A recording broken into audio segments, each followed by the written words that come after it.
Filmmaker and actor Tom Konkle joins us once again on Midnight's Edge in the Morning.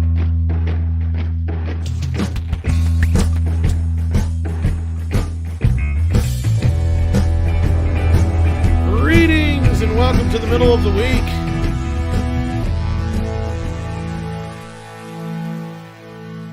Happy Hanukkah for those who are celebrating, and it's just begun, and we're a couple weeks away from Christmas. Welcome to Midnight's Edge in the Morning. I am Tom Connors. With me, as always, is the boss man, Andre. How you doing? Greetings, everyone. I'm good, thank you. Good to hear. Good to hear. Also with us is our resident physician who has all your entertainment needs taken care of for you. He knows what to prescribe you. I screwed that up big time. Mr. Script Doctor. Thank you. Good morning. I don't really have an intro. It's all right. Yeah, you do, and I just messed it up. And also with us, our esteemed guest who joins us from time to time here on Midnight's Edge in the Morning, the one, the only, Mr. Tom Konkle. How you doing? Hey, I'm doing good. Thanks for having me on, Tom. Andre, it's always a pleasure. And Script, it's an honor to be on the show with you. I always love your opinion, so it's really great to be here this morning.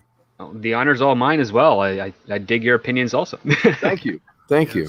Script is our fifth beater, our Alec Baldwin, what have you. He's always hanging around. And we are, of course, also honored to be in such distinguished company as certified screenwriter, script doctor, and genuine filmmaker, Tom Konkle. So that's awesome. And I see from the chat that we have quite an international gathering following us today. We have Canberra, from Canberra to Adelaide in Silver Nova.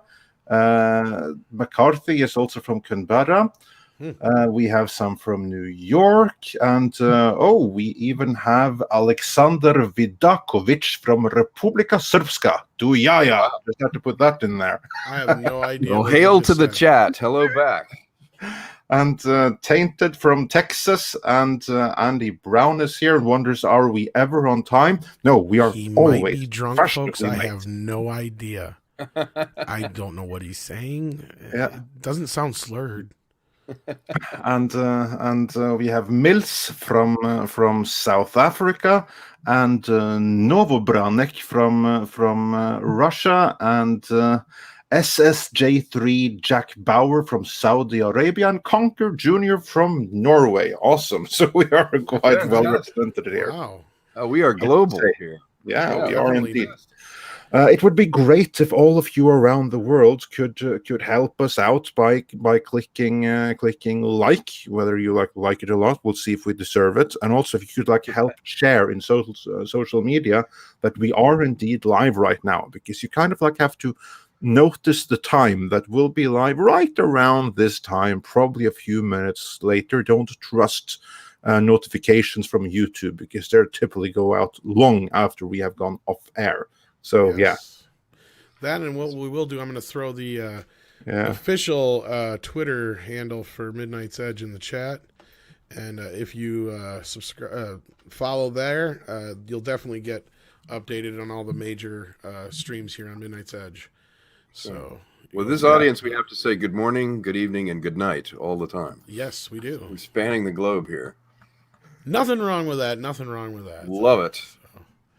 But yeah, it's been a heck of a week so far. We've had a lot of things go on in Hollywood. I know Andre's got a lot of stuff in store for us. We have a few other things in store as well if we get to them.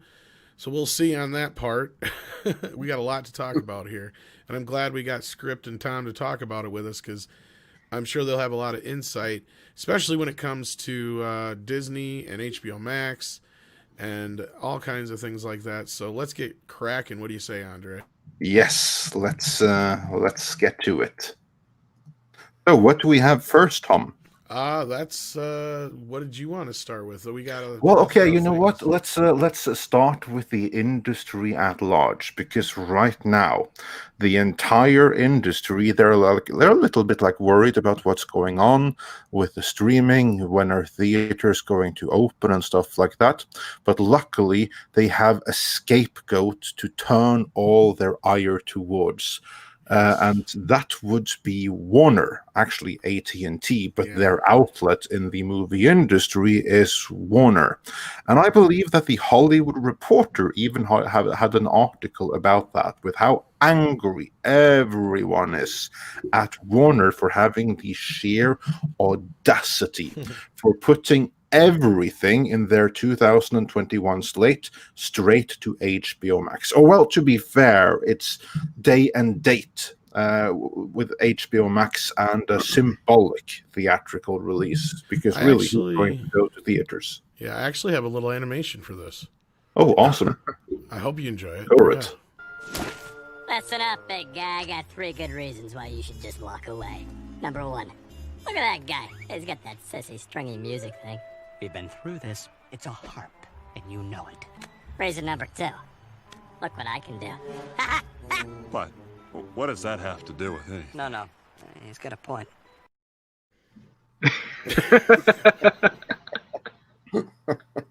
Yeah, exactly. They have a point, and that's the key point. I think that's going to lead into a lot of what we're going to talk about as far as what Disney's up to.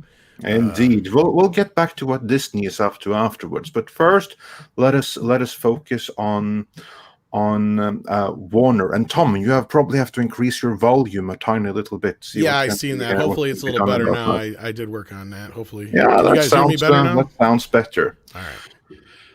But gentlemen, so the entire industry is so angry at Warner. Because one argument is that they're just doing this to promote HBO Max, which falls right into the well, duh category. But I've only been saying that for how long? Yeah, exactly. But Mr. Konkle, as someone in the industry, do all the agents and all the actors, do they have reason to be so angry as they are? Yeah, I think they do. I'm just down the street from Warner Brothers. I've dealt with them. I completely understand the disconnect. The problem is everybody thinks that, people in Hollywood or whatever all talk to each other. And they really don't. And particularly since, there's a guy named Killar who works, basically is supposed to be the liaison between a corporation like AT&T and Warner Brothers and the artists and the filmmakers and actors that make the movies.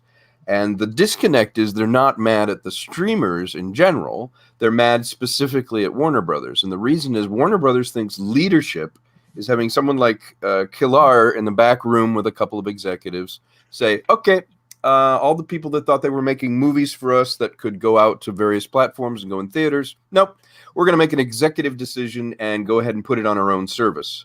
So the reason everyone's mad is it's self-dealing. It would be like if you're selling a house and the person who is representing you to get the best price is also the person who is trying to make the most profit off the price. They don't have your interest in mind. And I think you mean like a realtor focusing more on the commission than the actual sale.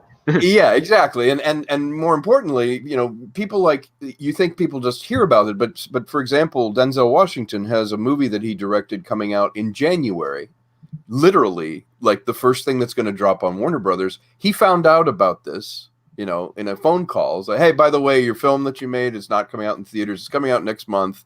We haven't really had a chance to do any publicity because we fired everyone doing publicity. But hey, yours will be the test, before anyone really signs up. We'll go ahead and launch your new movie on there. So you can imagine how that went off without him even being able to go, well, let's take it out to the marketplace, see if we can get the best price for the movie. Shouldn't I have it on, I don't know, Hulu and that, or shouldn't we have it on another service? Nope. We're going to go ahead and sell it to ourselves, and we'll let you know what we think it would make. Well, you can imagine the ripples that happen. The problem is communication. The problem is it's not leadership to ignore the partners. The people that make the content, that make your company, should not be treated as an afterthought. And the problem is everyone has been by this move. Had this been handled delicately, where it's like, look, we're thinking about doing this. Would you have any ideas? What do you think about price? How do you think we make it? Can we keep making movies with you? Warner Brothers used to be the one safe haven, the one place for artists where you could go and make a movie and know that you were at least somewhat protected creatively. And now financially and creatively, you're working for a phone company. Yeah, Yeah. and I mean, I guess we're seeing the ripples of that. At the same time, I also see Warner Brothers' side of this, as I've been reporting, about the whole thing coming down. They've been desperate to get HBO Max off the ground, and in this upcoming kind of streaming war kind of battlefield coming up here, they need to be able to compete, and I see this as as a strategic move. As far as like what they're paying all the other people involved, like I can understand that they'd be upset because Gal Gadot and I think Patty Jenkins were well taken care of for And Wonder that Woman was 84. genius. That was sheer genius. I now want to get back to that. But in everybody, a moment. But, okay, I was gonna say, but everybody yeah. wants that deal, and not everybody's gonna get that deal. Well, not only that, we're talking about back-end profit losses here. Now, there's a lot of movies where people are paid kind of upfront, and that's usually the goal, is you get paid now because you don't know if you're actually going to finish production, let alone get your movie out there to make whatever back-end deals you have. And here's the other argument that is kind of a little bit on AT&T's side, which is, well, what's the point in putting something into theaters if most of the theaters are closed? How are they going to see the product that we make anyways? So what's the safest bet? Put it on a streaming service. At least people can see it. You can get some reputation out of it. And then maybe that will, roll over into some other profits. But there's no guarantee on that. And that's why I think AT&T kind of dropped the ball, because there wasn't enough communication, or at least a proper line of communication to the creatives to say, hey, this is the situation right now. We want there to be theaters. We want there to also be a draw to our HBO Max platform. But given the situation, what do you think is more likely? You're going to make a movie that's going to be in theaters that no one can go out to see. It's going to hurt your reputation. Or you can put it on a streaming service where at least 8 million subscribers will see it. And hopefully they'll generate more interest, in which case those subscriber numbers go up, in which case the platform advertises your movie, which means more eyes are on it, and at least be able to stay in the conversation. And then they have to work out a back-end deal on points to translate that from what would have been a theatrical bonus to I guess a streaming one. Like, it's complicated, but you got to kind of have to look at the overall picture of it. And I don't think either side is really doing that. No, I think oh, go ahead. I was just going to say, I think you're right, Script. The basic point is, had you said that 6 months ago to artists as Warner Brothers and had a dialogue about it 6 months ago because you knew you were going to do this, there would have been a very different rollout of this, because you could have worked out those deals. Because the old deals, the way it works is, let's say I'm in a movie.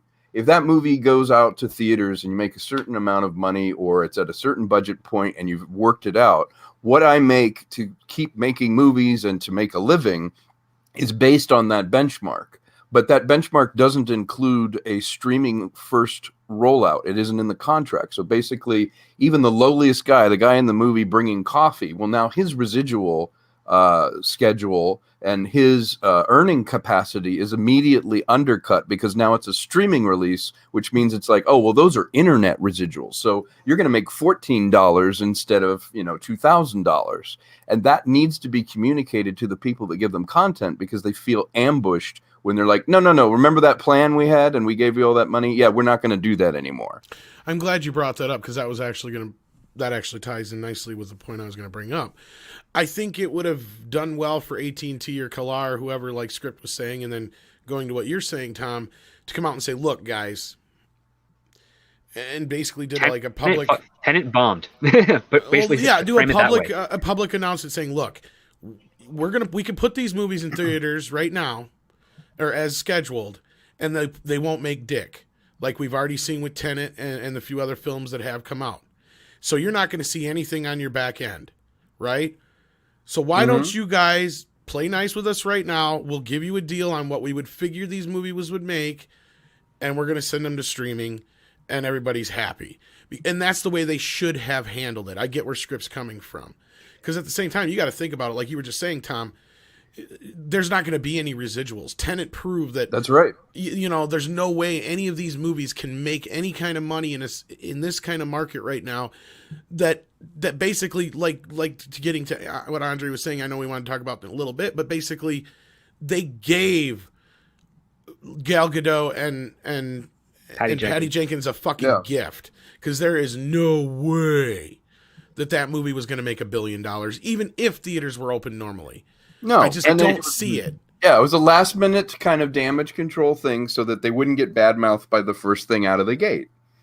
And You on know, top you of can that, we have imagine to also. Oh, sorry. Go ahead, Tom. Sorry. No, I was just going to say, you imagine Patty Jenkins, who is one of their, one of their good people, one of the people they want to keep working with. Well, she works for 2 years on a movie, gets ready to roll it out. It could be $1 billion movie. You can imagine the phone call where it's like, yeah, we're never going to release it in the theaters, or if we do, it probably won't make any money. So we're just going to put it up on our own streaming service, but you can't put it anywhere else. We want it exclusive. I hope that's okay. You can imagine how that would have gone down had they also said, oh yeah, and you're not going to have any profit participation. Obviously, we'll tell you how much we think the movie's going to make.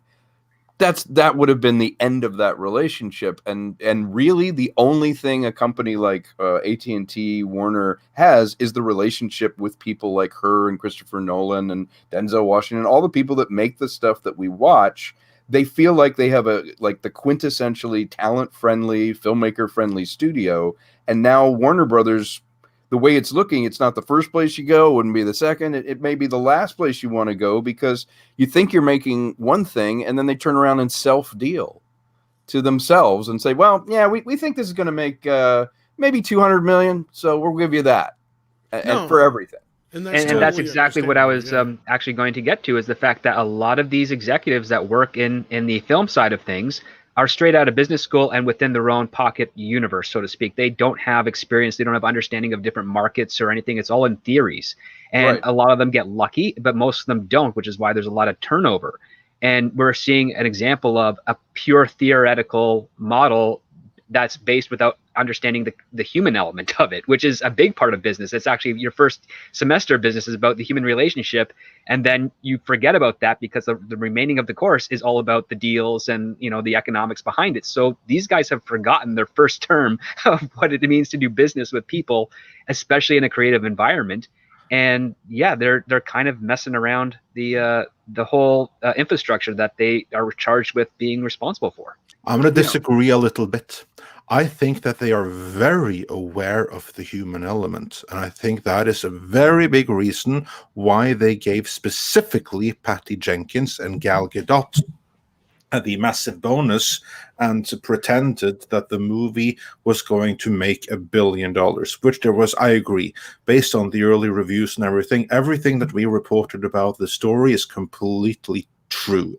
It's horribly true, all of it. Yeah. There's no way in hell that movie would ever make $1 billion. However, by pretending that it did and paying out their bonuses and residuals as if it did, no one can accuse them of lowballing. And let's get into the human element. No one can accuse them of screwing over a female director and the female star, because that would have been the headlines. And I think that Stanky and Kilar are very, very well aware of that, which would be why that movie and that alone is the one that got this treatment. Whereas everyone else, you're mostly males and mostly white male at that, so no one's going to feel so sorry for you. So we changed the terms of the deal as per our contract says that we can do. Pray we don't alter it further. That's kind of like what I would say I reconcile that with politics as opposed to people. Like they probably would understand the people, but they knew the optics of the politics of what would happen if they exactly. did. But that means that they understand the people behind the Twitterati. Yes. And they know that in doing this, then they cannot use this against us. Then we have the whole industry against us, and that's fine. That's a very, very different thing from having Gal Gadot and Patty Jenkins against them. Because if they're able to silence those two, then everyone else. There was a comment that I highlighted earlier, which basically said that so Warner is treating them like they've treated us. And I think that outside of the industry, I don't know how much sympathy that these actors and directors are going to get. Because of course they had their deals and everything, but who also had deals? The working men, that for instance for Disney, like the 30,000 people that they just fired, people under the line that don't get any bonus, they don't get any box office proceed or anything like that. And in the immense recession that we're going to go into, I do not know that many people will have all that much sympathy with like an A-list director saying that I should have gotten 200 million for this and I only got 50. I'm not saying that necessarily. True, but then again, that True, perception that's going to that be money is flowing, when you get that kind of money, you're not, when you say a $200 million sale, that's not going to a person, that's going to a vast infrastructure around that person. And I think that's also a perception of. Yeah, that's why the agents are up in arms, because this costs them. Yeah, it costs them money. It costs the teams around the people money. If half of that goes to taxes, and that, I don't disagree with your point that, the general boots on the ground audience people, you look at people that are millionaires and you don't care. The thing that we have to consider, though, is these are the engines that are driving a content only company like Warner Brothers. And what I find on the inside of the industry is, let's say this. Let's say I was seriously thinking about putting together a deal and I finance myself 75% of the film. So let's say I find the money, I find, $80 million to make my science fiction film, and Warner Brothers picks it up. They put in the additional, say, 25%. Okay, so I have 75% and they put in 25%. But I'm on the line for that much money, for $80 million myself that I put up that I have to pay back and I'm paying interest on. So I make the film. So with this scheme, let's say I finished the film and I go back to the company that I made the deal with to put it in the theater and then put it on streaming, and then the world changed. Well, now they come back to me and they say, well, I know you paid for 75% of the film, but we see that Netflix wanted to buy your film for $250 million. We're going to block that sale, which they're allowed to do because they're, have a contract. We're going to block that sale. We'll go ahead and offer you $150 million. I know you've already paid 80, so really your profit is just going to be that. And you can't take it anywhere else. And that's exactly what's happened. It just happened with Godzilla versus Kong, where, Netflix was like, okay, we'll buy it for 225. And a company that has a deal with Warner Brothers, like Legendary Pictures, well, they finance 75% of it. So they're like, all right, maybe we can at least make our money back, pay the interest, pay off all the people that need to be paid, and keep the infrastructure. Well, you know what happened? Warner Brothers said no. And they said, no, you can't sell it for more money to someone else. You still have to deal with us. We'll go ahead and release it, but we can block the sale. We only paid for 25% of it, and we'll tell you we'll give you about $150 million. So that means the entire profit on that was about $40 million on a film that could have made $500 million. That's the problem. Because it's not just going to just a few people. It's going to the entire infrastructure of Legendary Pictures. It's going to everybody who does marketing, distribution. That money is diluted over thousands of jobs. So now if you know a movie that you spent $80 million on can only ever make $150 million on a streamer, and you can't take it to another streamer for years, do you still have a business? Well, let's look at it this way, though, too, Tom. And I do understand where you're coming from, and that makes sense.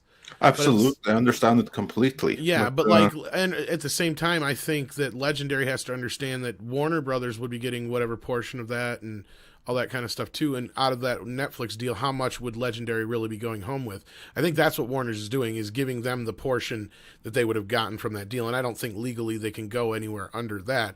And that's another thing that keeps coming up, is the legal questions. And we've heard some people talk about illegal this and threatening this and that and the other, but I don't think they really can. I haven't seen any cease and desist come in.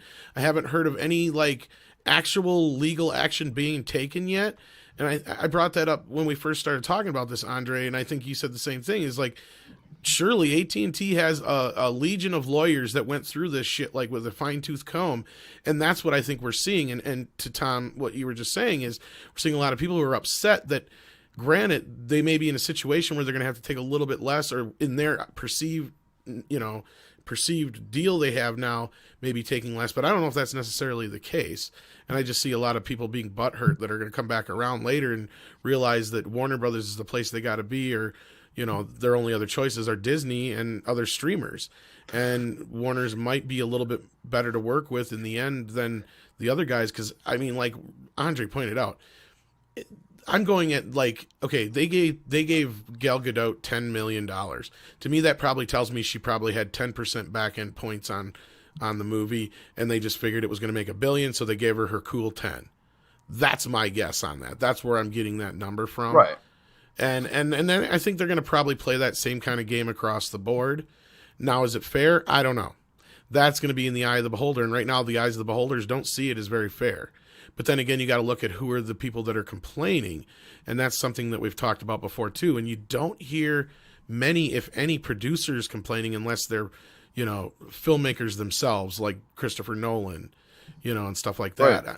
But then you have the other side of it where I brought up the point, like, look at guys like David Fincher and Scorsese who have already learned that streaming is the way to go. Their last two films, their last two big movies have went straight to Netflix. Oh, absolutely. And that's exactly to my point. They knew they were making a movie for streaming.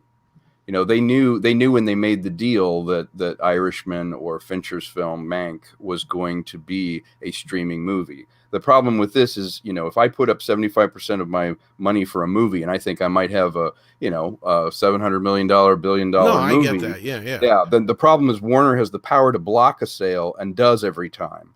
And then when the studio, like Legendary, you go to the studio and you say, are you going to give me a deal to stream the movie? And then your phone rings on December, something, and they go, yeah, by the way, it's going to be day and date in the theater. And it's like, well, are we going to negotiate what it is? And like, no. So what's going to happen is, Village Roadshow and the guy Braun who put up all the money with Legendary, they're going to be aggrieved, and they're going to say, shouldn't you have talked to us? Like, told us we were making a streaming movie? Well, here's the other issue that's been floating around Hollywood that a lot of filmmakers kind of gloss over, I would say respectfully, is that for the last 30 years, you may be making a movie for theaters, but its life lives at home. And that's the other thing, what a lot of film directors, especially up-and-coming ones, fail to realize is that sometimes your fan base is not going to be able to see your movie in theaters. They're going to catch it on video on demand, on streaming, on VHS, whatever. It might get cult status. That's where the movie survives. And that's where you don't get as much back-end profit. But, I mean, that's where you get your reputation built up from. Absolutely. I don't disagree. The long tail life is there. My point is this, though. The structure that's been there for the last 30, 40 years is, why do you think we have a now in theaters category in Hulu or Netflix? The fact that the movie plays in a movie theater gives legitimacy to a movie. It also raises its profile. Even if you don't go see it, the fact that it's an event, that it's a finite period of time that it's in the theater, that's what drives news stories about it. Because if you could do a news story about a movie that's going to be there 2 years from now, there's no urgency to it opening. You'd be like, hey, I'll cover it in October. Or for a movie like Dune, it does make a difference that it played in a traditional big release, because that's essential to the film getting talked about at one time. You notice that the difference this year is there isn't an event. There used to be a movie coming out every week and there was something new to talk about. But now with it on streaming, there's no urgency to any of it. Everything's premiering at any time, and you can talk about it any time. I could send a movie that I put up on a streaming service in May. I could send it out as a press release now and go, hey, you want to review my movie and take a look at it? What's the difference? No, you're absolutely right, because the premiere is very important because that's the prestige, right? That's the social gathering. That's the event and that's what gets drives the advertisement conversation. If Dune drops on a streaming service and the attitude is, well, I'll get to it a couple months from now, how is that going to differentiate a movie like Dune that needs money to continue or to do part 2 of Dune? How do you look at the metrics and go, well, there's a lot of interest over the last year, bunch of people saw it. It's hard to make an event about something you can do at home, right? It loses that opportunity. The other part too is that a lot of the film producers, especially some that I know, lose the opportunity to hook up with a girl when there's no premiere. Exactly. So there's that part as well. So there's lots of reasons for them to be upset. The fact of the matter is that what's bad about streaming is something that they should probably consider in the future is they should make event releases on streaming, something that makes it kind of important, where it's like, this one weekend we're going to stream it, then we're not going to show it for like another week or so because we want to highlight the value of this thing, and then what just HBO Max dish it out. is doing, even though it's by a month. And that's where I say, like, as far as this whole like tit for tat thing with everybody going on right now in the streaming wars, I think HBO got the upper hand with this, even though they may be upsetting some of the. And this will kind of wrap everything up. We're kind of talking, I think, kind of nicely in a bow. Even though they're upsetting some of the talent, I do feel like a lot of that talent's going to come back around. And again, I feel like a lot of it was just the way that AT&T handled this. And if they would have just come out and said, look, this movie is not going to make any money in the theaters. We're doing you a favor right now by trying to work this out with you. It would have come across better than the way they're doing it. Because the way Tom is explaining it is the way they're doing it. And I could totally see where from the other side of things, like you can see you're being taken advantage of. Yeah. But at the same time, like I just pointed out, like, in some ways, AT&T would have done themselves a favor by saying, look, we are doing you guys a favor right now because there's no way in the next few months any of these theaters are going to be open. AMC's pretty much dead. Regal's dead. Where are these movies going to go? You're not going to make any money on the back end. So you're better off just trying to work something out with us right now. And in the same process, yeah, we're building HBO Max. We get it. It's not a secret anymore. And they still have that limited international market too. Like there's places throughout Europe and other countries that don't have the streaming service, so it has to be theaters. So they're still getting their theatrical, but again, it's not the same. It's not. It depends on what kind of deals they have. Yeah, an international release does not generate press here. And I think the funniest plot twist of all would be, let's say the vaccine works, and by June, people are out and socializing again, or at least feeling that they can. And Universal sits on something and releases through Cinemark, and it ends up being $1 billion release in a theater over the summer. You can imagine the phone calls that Warner Brothers will get if someone releases something and the vaccine has been worked and people start socializing again, and all of a sudden there's a movie that breaks out and makes all this money in the theater in direct ticket sales. It depends on who blinks. It could not go that way, but if it does go that way, that would be quite a plot twist. In an ideal world, it would be world, quite a plot twist. But the other part too. No, oh, sorry. Go ahead, Tom. Well, I'll just say I don't know if that is going to happen, because that'll almost lead us into the Tom Cruise bit almost.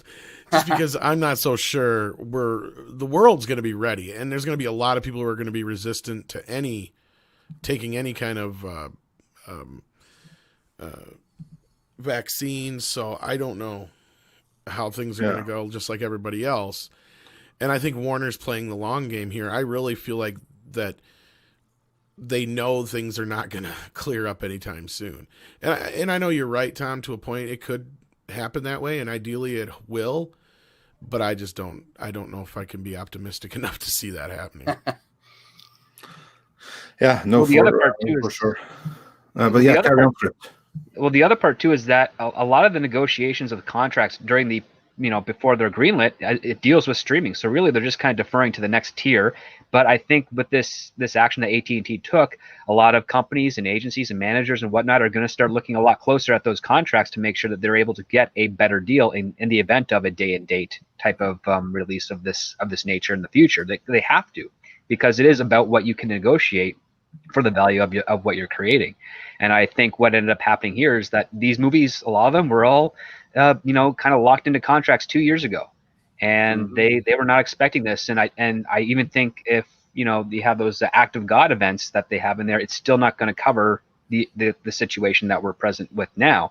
So yeah, like basically AT&T may have done everything legally correct, but is it ethical? Was it fair? Is the fact that you have actors like Robert Downey Jr., who's got Team Downey, his production company that has a few hundred people working for it, and when he gets those $50 million paychecks, he's only really getting 25, and of that 25, most of that's going into his production company to keep those staff, employed. Like nobody gets it all themselves. Like even when Jim Carrey's, got that first $20 million deal, that wasn't all to him. That was to some of the people that work in his team as well. Like they're also job creators. Yeah, he has a team of producers, and he has managers, and he employs a bunch of people. Stars, the people around a movie star or an actor who's also a producer, the people around them it is in their vested interest to keep that person employed, or to protect that person and create a job, because the job for that person affects everyone from the caterer and the person who does their dry cleaning to their team in the office to all of that. The misconception here is that somehow, they're just kind of, wringing their hands and going, I made $50 million. But the reality is it went to managers and producers and crew and all the people that make that person. They're an industry. You have to think about it like a product. And what's happened in this could happen in the business that any one of our listeners is in. If you're working for someone and you feel like that person is not communicating, they're not telling you what's going on, but they expect you to keep doing the same job for way less money, or they change the deal overnight and go, hey, as Andre said, pray we don't change it again. Well, if you were at work and you felt that was going on, you'd have a problem. You know, artists are just like that. It's a business. It's people. It's humans.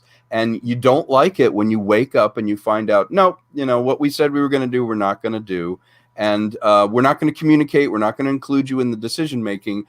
Leadership is not that. Leadership would be picking up the phone, finding out what they want to do. How do you feel about Dune coming out that way? How can we work together? It's not just dictating from the top down. Well, you know, we're going to take a giant loss and we've decided you're the thing we're going to lose money on. Actually, that's how it is for most working people. That's exactly how it is. They And that's get not right. word from the I'm not saying it's right. Yeah. I'm saying that's how it is. Yeah, and I'm saying that we need to fundamentally change that. That's how it is.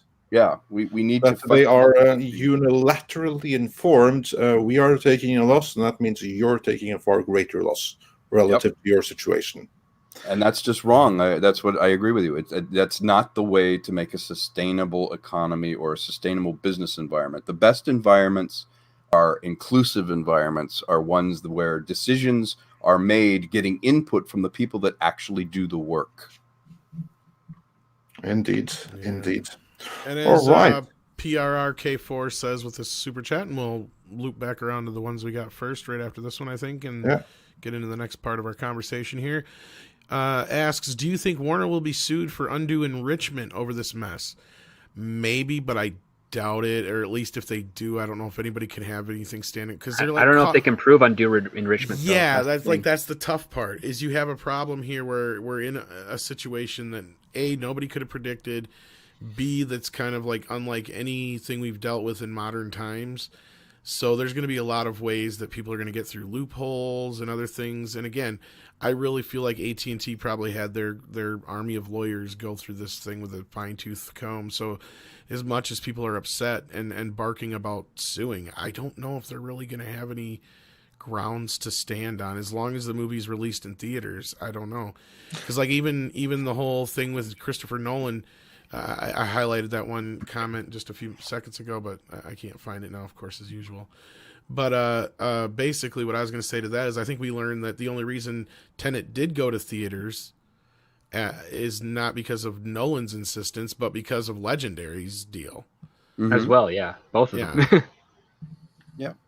Yeah, it needed that theatrical release to drive interest in it. It also drove it was in the contract. That's what they agreed to.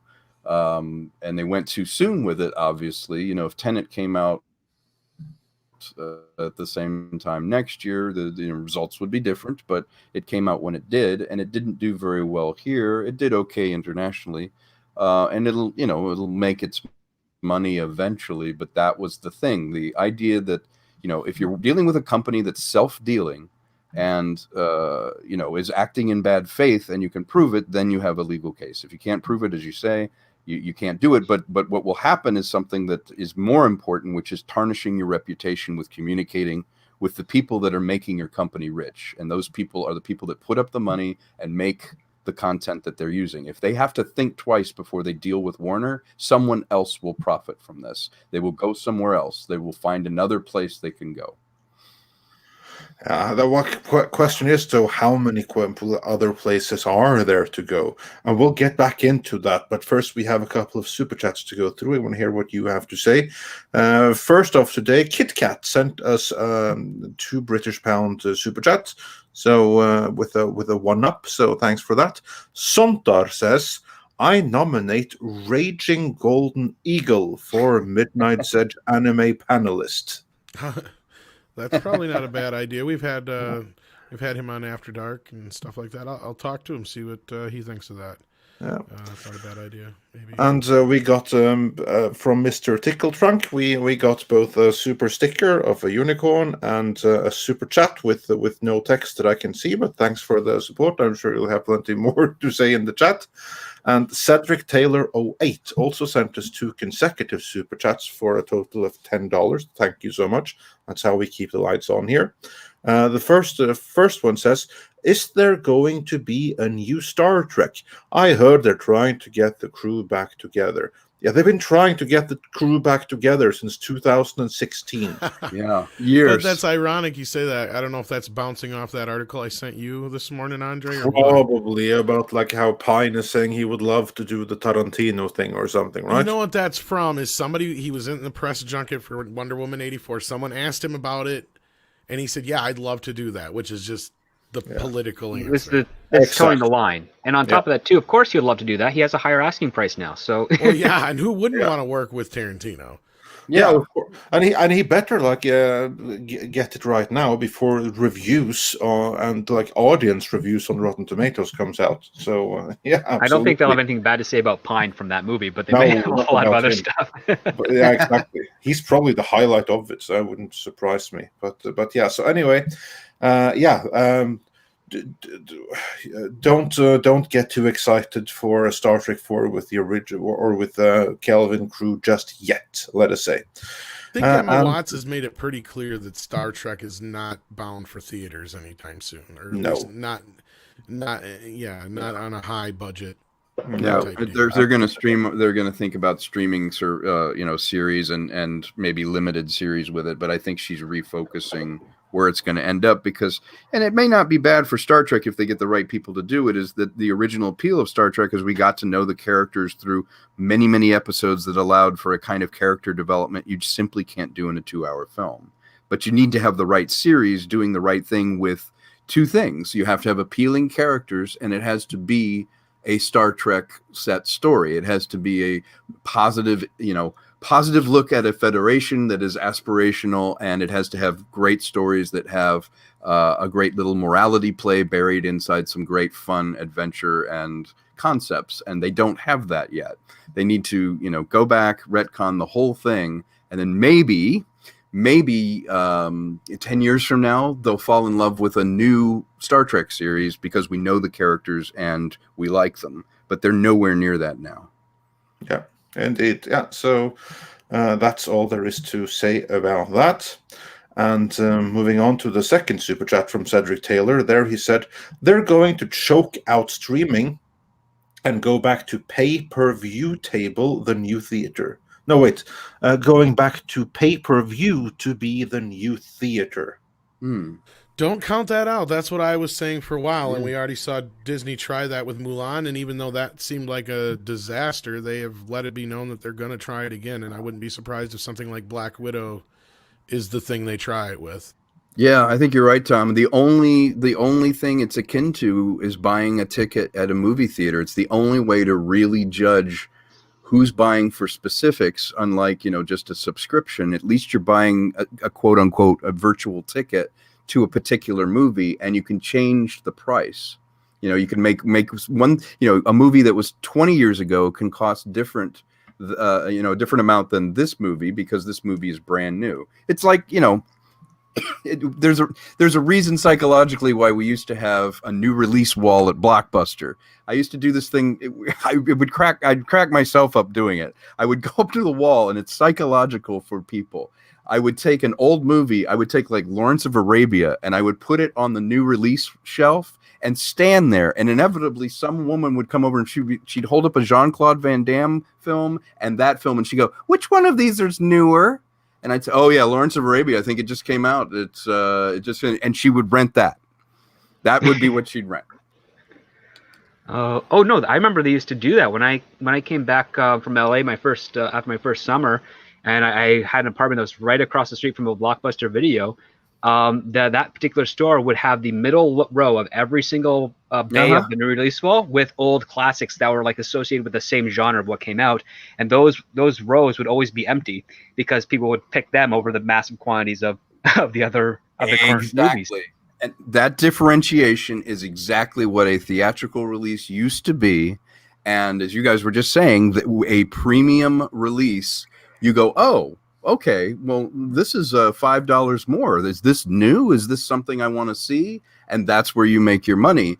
It's called TVOD, Transactional Video on Demand, and it pretty much almost died, especially for independent filmmakers a couple of years ago. It's like, when's the last time you bought an independent film on Amazon?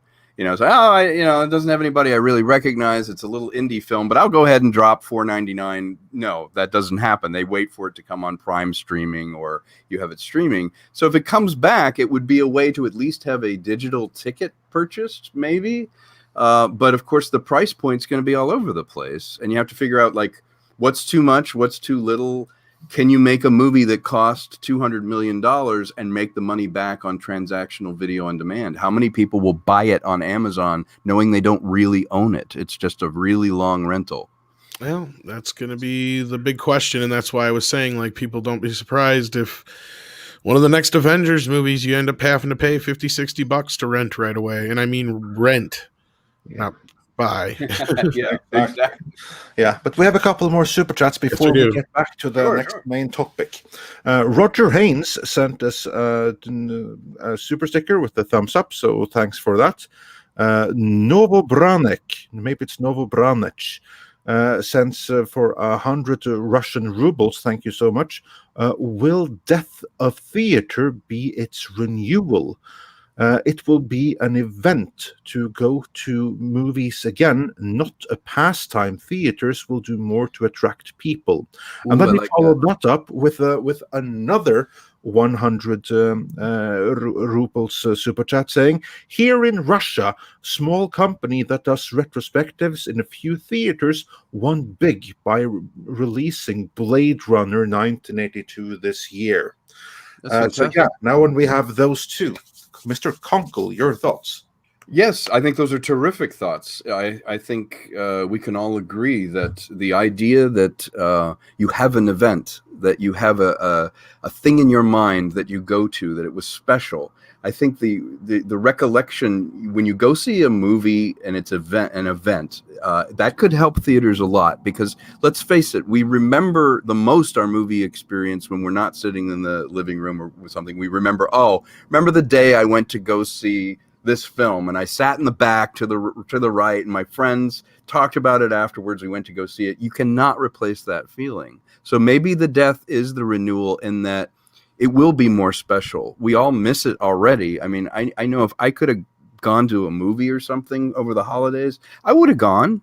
That's where I fell in love with movies. And those are the things you remember. You don't remember the sameness. If it, like you said, if a routine, it's like you could sit and watch 5 films in your living room. You're not going to remember as much as the time you got together with, 3 of your best friends. You went to go see a movie you've been dying to go see and you experienced it with an audience. That's something that your brain is programmed to remember more. And I'm glad, doing a retrospective and showing something like Blade Runner, and parents can take their kids to go see it and experience it on a big screen. That's the magical part of it. The more common, a television is an appliance, and a movie theater is an experience. No, that's a great point, and we've seen a lot of these re-releases over the past couple of years. As the studios do 4K scans, they got to amortize the cost somehow.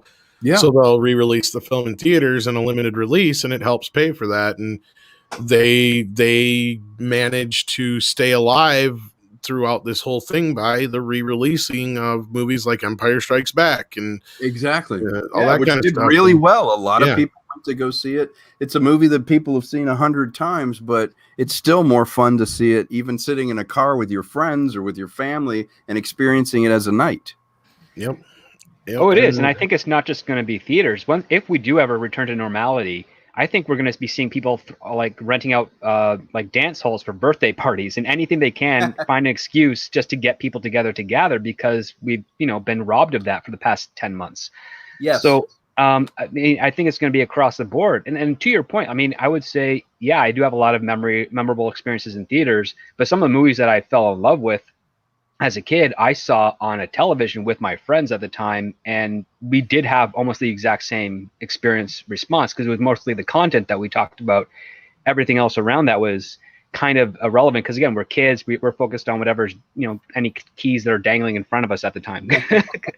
But like as I got older, I kind of appreciated the theater experience a little bit more, especially for when I used to do this thing where The Room, this terrible indie film, would go on like a theater tour throughout either Ontario, British Columbia, California.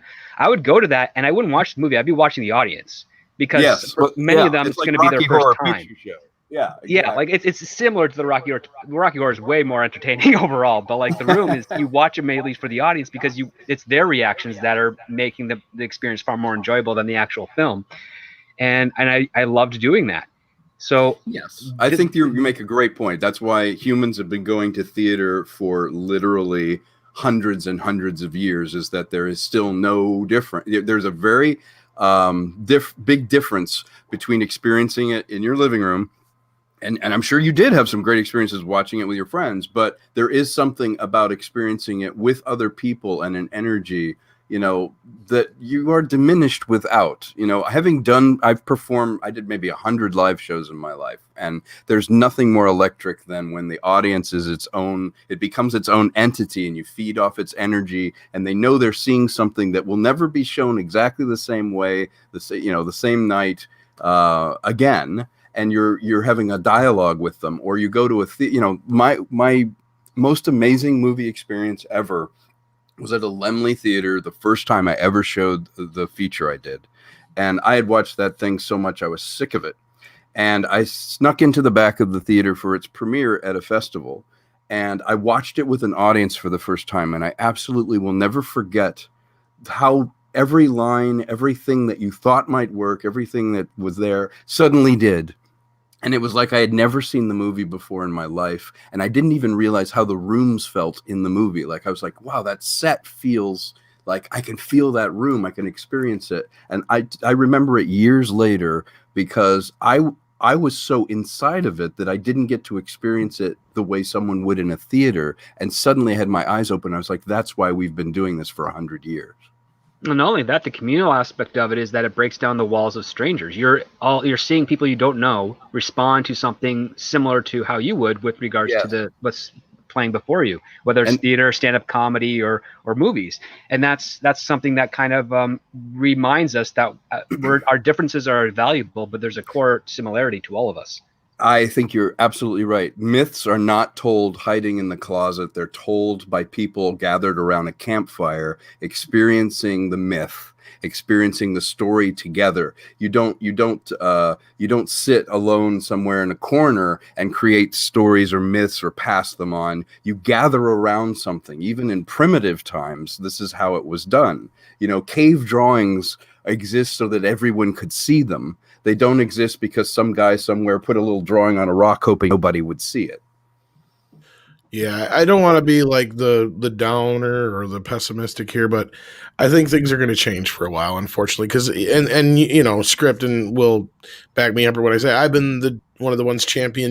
Theaters need to exist, studios need them. They're going to last as long as this thing doesn't drag on. But this thing has drug on so far.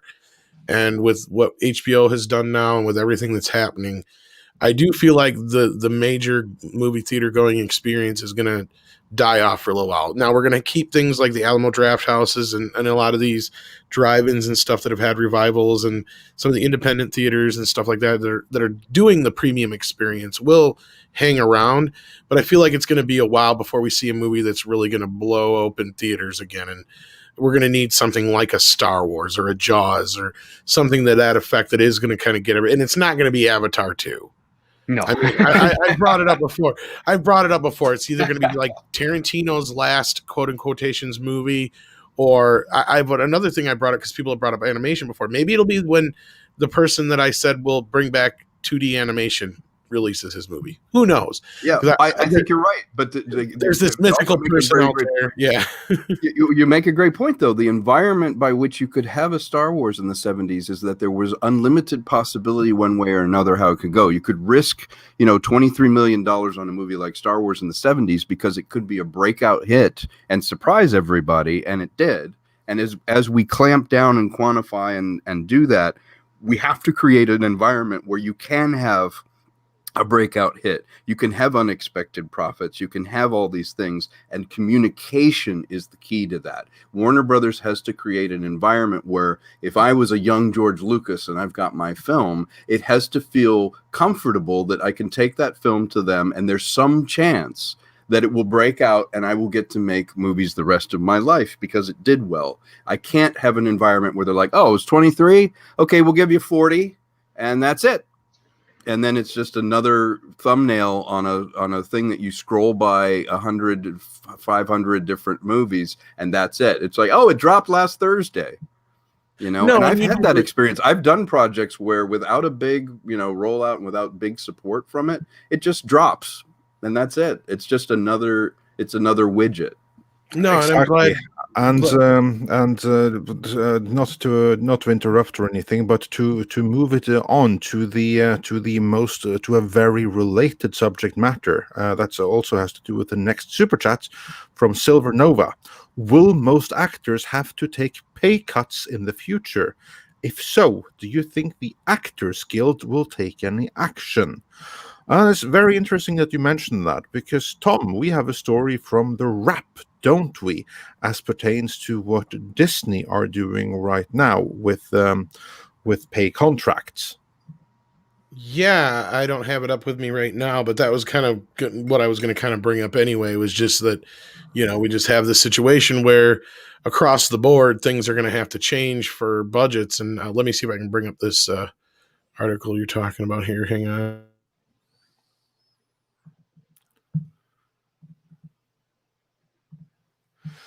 Because basically the gist of it is that they are exploring new talent deals that would make provisions for if the movies that were intended to go theatrical ends up going straight to streaming instead, in this case to Disney Plus. And that would be kind of what you were suggesting, Mr. Konkle, wouldn't it? That if Warner had done this or had the conversation 6 months ago before doing this now, then they would be in a different place as pertains to being the punching bag of the industry. And Disney is now I think appears to be doing just that they're now starting to come up with new deals. So that they're still changing the deal every bit as much as Warner did, but they're giving some more advance notice. Not just so you know, we changed it already, but rather we're changing it. Leadership. We're changing it as soon as you sign this contract. So you have the illusion of free will in the matter. Exactly. Like if you and I had a company together, we would, Andre and I would go and say we love movies, so we start a company to make movies. You and I would turn around and say, look, this is the landscape and here's how it's changing. If you feel like you win and we win and we have an equitable situation, you're going to attract the very best. It's like working at Pixar. You get the very best and brightest because they have your back. When you do something like this, it creates doubt and uncertainty in the people that are doing a deal. The reason you have contracts is for when things go wrong, not when everything's going right. It's just like a marriage contract. You don't need it when you're in love and everything's great, but you need the prenup when you break up. And I think the problem is context. Like you said, Disney is handling it more delicately and doing it with more aplomb as far as talking to the people that provide, that make Disney what Disney is, which are the people that create things. By doing that, it creates, even though it's a raw deal sometimes, and yes, you are going to see huge pay cuts, and maybe people will just simply make less movies and less product, or at least have less resources. And that's not always a bad thing. You can be very creative with very little. I'm like, hey, throw me some things. I've been making as much as I can with little my whole life as far as art. So I'm fine with that. But it's how you handle it. As you say, it's a business aesthetic that maybe needs to change along with the rest of the social aesthetics. Is, look, if we're going to do this, we can't send out a memo after the fact and claim that's leadership. And what about the guilds? Do you think that they're going to go along with it? And do they even have much choice in the matter? I'm in the guilds, and I think the problem with the guilds is they are very behind the curve on technology. For a long time, the running joke was, hey, we got our new contract. We're getting more DVD residuals this year. And that would be in 2018. But I think the problem is streaming has been treated as the rented redheaded stepchild distribution for years, and so the guilds were very unconcerned for many years about any residuals or being able to make enough money so you can make your next movie off of streaming. In fact, for a long time, even in commercials, if it ran on internet, you would get maybe a small flat fee and there were no residuals at all. And so that's very gradually changed, and now it needs to change a lot faster, because if there's no such thing as a big, wide release of a movie, you've got to have something where everyone down to the lowliest extra gets some kind of pay beyond what would be internet residuals or internet usage fees, because what it will do is simply make the realm of the amateur. You know, you'll find someone who's a dentist who thinks it would be fun to be in a movie, but certainly couldn't make a living at it. So they'll do that and be a dentist and not really focused on what they're doing. And that's bad for a company, because what it means is you're getting nothing but people that don't treat it as a profession or treat it as a business, because it doesn't have a money path that makes any sense. You know, it's not just stars. It's the people that stars have to talk to in movies that also need to make a living. Indeed. Yeah, that's kind of some stuff. So, what do you think of this whole situation then with Marvel and new talent, Script Doctor? Let's hear from you. I think it was inevitable. I mean, the basic principle of what most guilds do is they make sure their clients get their minimums and get their residuals. When it comes to actors like Robert Downey Jr., it's more they're negotiating with him, and they don't really need to worry about the guilds, because it's make or break with him, because he's the name, he's the draw, he can set his own deals. But we have an example of this right now. We have a young, possibly talented Canadian actress who is going to be playing the new Miss Marvel in their Disney Plus series, who's had zero experience, as far as we can tell, actually performing. So she is going to have a very low deal. Mm-hmm. And that's to Disney's advantage, because if that show does well, Disney's going to see way more of the profits than anything this young woman is going to see.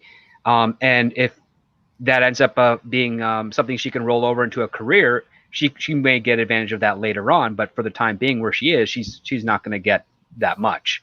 And it goes back to the older model of, like, in TV, when you start out, you start out for the union minimums.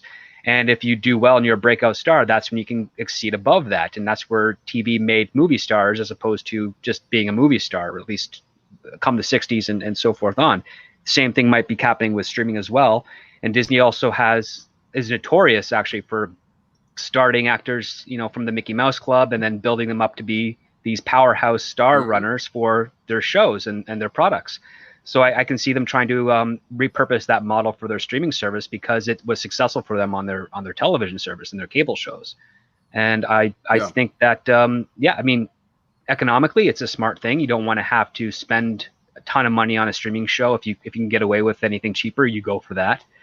And I mean, it's just an inevitability. I wish I could say, like, it's a bad idea, but I mean, part of me is thinking, no, it's probably a good idea, because you get fresh eyes, fresh talent, options, but you also have a risk of maybe that fresh eyes or fresh talent is not going to be at the quality you need for that show to really take off. So and that's with every production that you have to deal with. Like, there's always that risk. So, it's outside well, that's the of problem. As you know, Disney is notoriously cheap to try to get as much as they can. Yeah, and they tried to offer Robin Williams scale for Aladdin. I mean, they are shameless about trying to maximize profit. And so you're right. I think it's great for, new creative people to come in if there's an opportunity if you're the cheaper option, then it's very helpful to you. If you're an established person that brings value to their company, you don't want to be treated like the cheaper option, because you have made them a lot of money. And I think all of that needs to be looked at, renegotiated. Maybe we need to shorten the cycle that these contracts are negotiated, because the world, as we've all said, is changing so quickly that maybe these long-term contracts need to be looked at, because the world they were negotiated in is gone. Yeah, indeed. It is. Let's go through some more super chats. One thing I do want to say, because what I think this means is that Black Widow's coming to streaming. You know what I think? I think that they were going to announce it was going to streaming in on Investor Day last Thursday, and they changed their mind in the last moment because of the whole Warner thing and all the crap they did. I think that they decided, you know what? If we put Black Widow into streaming right now, we're just gonna bail them out, because then we're going to face all of this wrath too. So we're still going to put it straight to streaming, but we're not going to announce it for another 2 months. That's what I think. Like, I don't know this. Yeah, but that's what you were saying the other day too, and I agree. Yeah. Yep. No, I think Andre's right. I think they dodged a bullet by handling it better, by going, you know what? Let's table that. Let's see how Wonder Woman does. I don't know if they're sitting on a good movie or a bad movie. I don't know, but as a move, they didn't blink. So that was interesting to see. And perhaps, because it was an anticipated film, maybe they're looking at the lay of the land and figuring out what is the best way to release it to fans and to people that want to see it, but perhaps not hitting the panic button. And just dumping it on their service, hoping to get, move the needle a little bit in subscribers. And it also showcases a little bit of lack of foresight for Warner Brothers, because we knew about this investors announcement for a while now. Warner Brothers literally could have dropped their whole 2021 slate 2 days after that, and Disney would already be stuck by saying, I thought the same Black thing. Widow is still going to streaming. Yeah, exactly. Again, no aplomb, no diplomacy, no finesse, because again, people don't talk to each other here in Hollywood. The illusion is that we're all talking to each other and we're all friends, but it's really all just little fiefdoms with walls around them. And they probably were like, wait, when was there? Oh, we probably shouldn't have talked. Oh, I didn't know that. It's like Disney announced. You're right. They should have done it after that. But again, they did it in a bubble where there was no consideration as to how it would come off to the people that love movies and want to see them, but also the people that make the movies. And they didn't even do it at the right time. Well, yeah, leave it to the execs not to know the ability of how to abstract. Yeah, I can't really see this. I'm in the creative division. Tom, is there any way you could make this and then I'll tell you I don't like it? Yeah, I've heard that one. Yep. Yeah, brilliant stuff. Okay, let's do a couple of super chats before we move on to the next item on the agenda. Tom Cusa says, Greyhound was the only movie I was excited for this year, but they sold it to Apple, and I will never give them a cent. Wow. But stand by your convictions. I'm sure, I'm not going to get into Apple, but if that's your conviction, stand by it. And play it on Blu-ray. All the power to you. And Mr. Tickle Trunk says, once again, hail to the great Konkle. Yeah, I think thank you. Agree with that. That's very sweet. Thank you. Yeah. And Captain Hare says that Rob sounds deeper. Is he sick? Well, Rob, okay. If you define sick right now, how do we define sick among the four of us? It's hard to tell. What, sick in the head? Yes. Yeah. Let's just go with that. And I expect nothing less from him. Yeah. And Culture Casino sent us a super sticker with a nice little unicorn. Thank you so much. And Surak the Vulcan says, not an unprecedented situation. Theaters took a huge hit in the 1950s when TVs became available. Then again, theaters were the only place to watch. Well, yeah, I don't think it's quite compatible to what we have right now. I mean, with in the 50s, they got competition from somewhere else. In this case, it's that audiences physically can't go, whether they want to or not. So it's not quite. I think radio took a bigger hit when TVs came about. I think radio took a little bit of a bigger hit when TVs. Radio. Yeah. Radio. And radio was a place where TV really funneled a lot of talent. They wanted to find some of the people that, radio was the breeding ground of a lot of talented people, Milton Berle, all the big stars from that period. And TV was a suck away for all the talent that was in radio. One of the reasons radio diminished is it wasn't the great place to go anymore. TV was. And that was my point about Warner Brothers. If Warner Brothers is going to get your talent to get sucked away from them because they're like, wow, I don't like how you're doing business. Someone else will benefit from that. Yeah, and then prior to radio was vaudeville. So it goes in tiers. So we're seeing new tiers. So you got to for the people that are funneling the new platforms, they got to be very cautious, responsible, and a little bit ethical when it comes to what's going to happen next. That's right. And it's like any other industry. If someone goes to medical school and becomes a surgeon, and that surgeon knows that they could make a lot of money if they create innovation or become the best in their field, you're going to attract the best and brightest into the business and advance it. If they think they're not going to make any more or less than someone who graduates at the bottom of their class and doesn't do any innovation, you'll see a contraction of creativity, a contraction of the best and brightest, because what is the incentive to excel? If you're not going to make exceptional money creating an Iron Man and doing a good job, if that's the same as creating Cats and you get paid the same, what's the incentive for excellence? Yeah, this is a very, very good point, and something that many societies in my part of the world are absolutely a testament to. So yeah, and with that, we have a couple more super chats before we're going to slide into the next topic. Sent us a diamond super sticker, so thanks so much. And Patrick S says, some of my best movie memories are when my dad would rent classic movies. Maybe theaters are less memorable because movies are more forgettable. Yeah, I only need to look at my own DVD shelf to see how many movies are added to it. Like I have, like Place is at a premium in my DVD/Blu-ray shelf. So only the only the really, really good stuff gets to go there to be exhibited. And really, in the last 10 years, there's not a lot of things in exhibit compared to the 10 years before that, outside of like comic book movies. So, I would agree. To that. Yeah. I'd also say that if theaters did reopen, you could put in Mel Brooks's Young Frankenstein, and that would be considered the #1 comedy of the last decade. Probably. Yeah, you're probably right. Right. And we're almost caught up now. And Me No Other sent us almost $20. So thank you so much. That's what keeps the lights on here. And in terms of like competition on streaming, he says that is how YouTube, any artwork page works. Make your thumbnail look good at a glance, or people pass you by. Same with YouTube thumbnails. Streaming movies has to do the same thing now. Levels the playing field. Yeah, it's what is it? You have to pick the gnat shit out of pepper.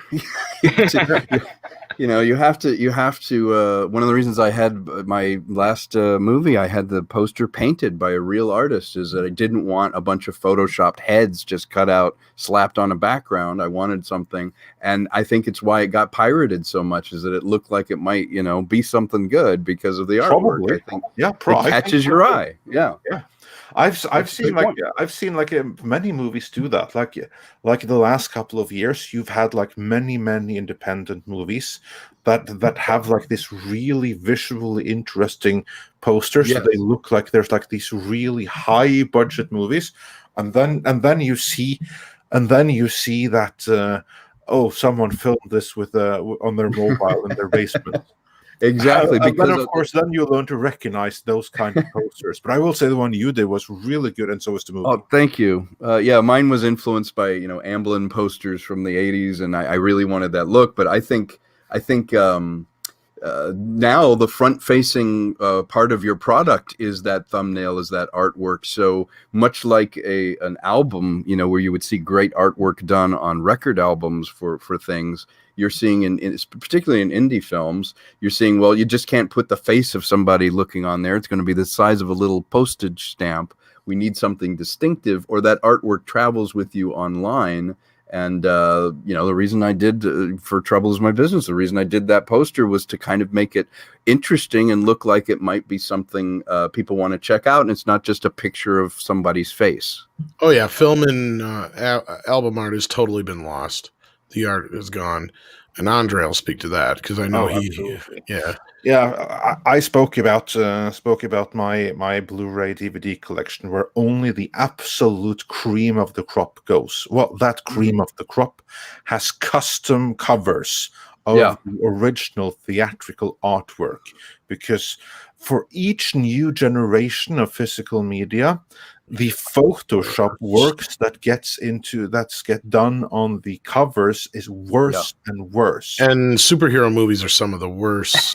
They just don't. There's no thought put into it. You're right. It's like, if you want to find good art, look for the metal steel box version of something where they actually, like Criterion or something, where they actually spent some money either getting the original artwork from a classic film, or, God forbid, hiring a real artist to do a piece of artwork that represents both the theme, the feel, and the story in a piece of visual art. You would think that's a no-brainer, but like you're a right. Mondo poster. Oh, like Drew Struzan's work was fantastic. Exactly. Drew was the reason I did the work that I did. I was like, look at Drew's work. It's definitely a lost art. Yeah, it is, and we're poorer for it. I hope that we see a resurgence in it. Because of what's happening. Maybe the thumbnail is going to become more important, but maybe there's something beyond the thumbnail. Hopefully, there'll be digital albums that you can look at online of artwork from a film and enjoy it, or maybe there's a new way to experience a movie that's more immersive, that the art is part of it. Because as Andre was saying, it's like, for those of us that love to collect, you want something to actually look at. It's not just the vehicle by which you're watching the film. You want the whole experience. You want to look at it. You want to remember liner notes when you'd listen to an album and you'd listen to, a song and then read how it was put together. And then you look at the artwork and you're like, oh, this was drawn by a friend of the bass player and this and that.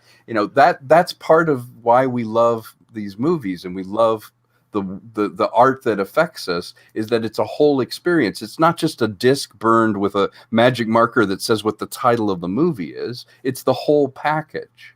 Yeah, there was that period in like 2005 to like 2018 where any type of comedy film had just a pair of women's bare legs and then a bunch of the cast underneath it. There's like 1,000 of those. Sometimes I remember those nothing floating around. It's like, what the heck is this? Yeah, it had nothing to do with the movie, but it's everything. Like, look at my icon, my audio icon there. I just did a Victorian comedy take on, it's sort of a Monty Python take on A Christmas Carol. Well, look, I found the font. It's called The Haunting of Ebenezer Scrooge, or The Festivus Incident. Well, I did the font. I put the filigree around it, and at least it looks like the cover of a Dickens era book. And it's like, I did that so I didn't just put, Arial Bold, The Haunting of Ebenezer Scrooge. It's like, that's boring. But I did artwork for a radio show. No, and this is something I'm sure we'll get into whenever we do get into that conversation with Robert and stuff about physical media, is like, that's kind of what changed was in the late 90s and into the aughts. Instead of actually having art departments work on this stuff, you had advertising departments come in, and that's where you had the orange blue. Every action movie is orange and blue on the cover, or black and red, or black and red. Yeah, but the orange and blue is the most prominent, or yellow and blue. Yeah, you're right. They're on the opposite sides of the spectrum. And I do that with my YouTube videos, primarily with The Mandalorian. I come up with Western themed titles that are Star Wars like, and I throw them up there. They're not the actual titles of the episode, but I do that because it's fun, and it's also fantastic. Like, a harkens back to the genre that the show is trying to emulate. But every single poster of the early aughts is floating heads with orange and blue melded some way. Well, remember the late 80s? It used to be every actor had their head in a box at the bottom of the poster, and then you had like the big logo at the top, and it had all their names underneath it. Yep. Yeah, it was the least amount of thought put into it, and I think they're starting to catch on as you see 4K releases or box set or steel books, or Andre some of them have gone right back to the classic art. Yeah, and that's what we want. We want the whole experience. If you're going to drop a dime on these things, put some effort into the look of it. Scream and Shout Factory does a lot of that now. They'll actually commission new poster artwork for their Blu-ray. Yeah, they do, and that's awesome. And so does Alamo Drafthouse, and those are like some of the best posters there are. But speaking of full experience, let's get back into that, because not it's not just the art of posters that have been lost. It's also the art of physical stunts. But one man is keeping that alive, and more than anyone else, and that would be Tom Cruise. He's like jumping from the tallest buildings in the world, and even from space or something like that. I don't know. He's only 60 years old. He had kind of like a freak out on set in London, didn't he, Tom? Yeah, in an event that would normally probably kill an actor's career, Tom actually managed to come off in a way that I think most people are like, yeah, you tell him, Yeah. Tom. And I think you can gain a little respect from me, because anybody who listens to me knows I'm not the biggest Tom Cruise fan in the world. But yeah, hopefully you guys can hear this. There is subtitles just in case, but here we go. We're back here in Hollywood making movies right now because of us. Because they believe in us and what we're doing. I'm on the phone with every studio at night. Insurance companies. Producers. And they're looking at us and using us to make their movies. We are creating thousands of jobs. I don't ever want to see it again. Ever. And if you don't do it, you're fired. And I see you do it again, you're gone. And anyone on this crew does it. I suppose for a little context here, what happened was he caught people breaking COVID rules on the set, and it wasn't the first time. And I guess Tom, I think, it's been shut down a couple times, and it's really frustrating him. Yeah. So I just wanted to bring it, just in case anybody wasn't aware of what he's bitching about here. So yeah. That's it. And you too, and you too, and you. Don't you ever do it again. That's it. No apologies. You can tell it to the people that are losing their homes because our industry is shut down. It's not going to put food on their table or pay for their college education. That's what I sleep with every night.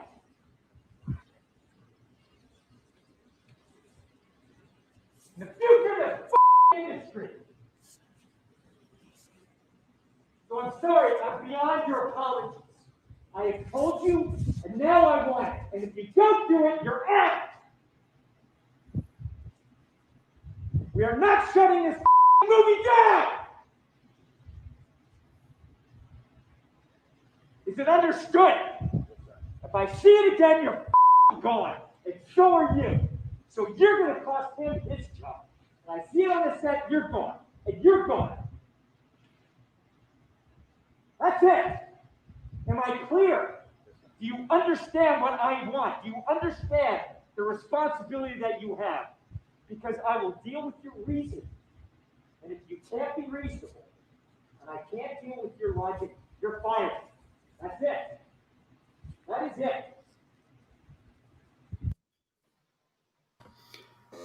Guys, he's not wrong. He's not speaking as an actor or a star. He's speaking as the producer of the film. And his point, no matter where you are in the spectrum of actor freakouts, and you think it's funny or you think he's ridiculous or spoiled, the bottom line is he's right. Their job is protecting his job.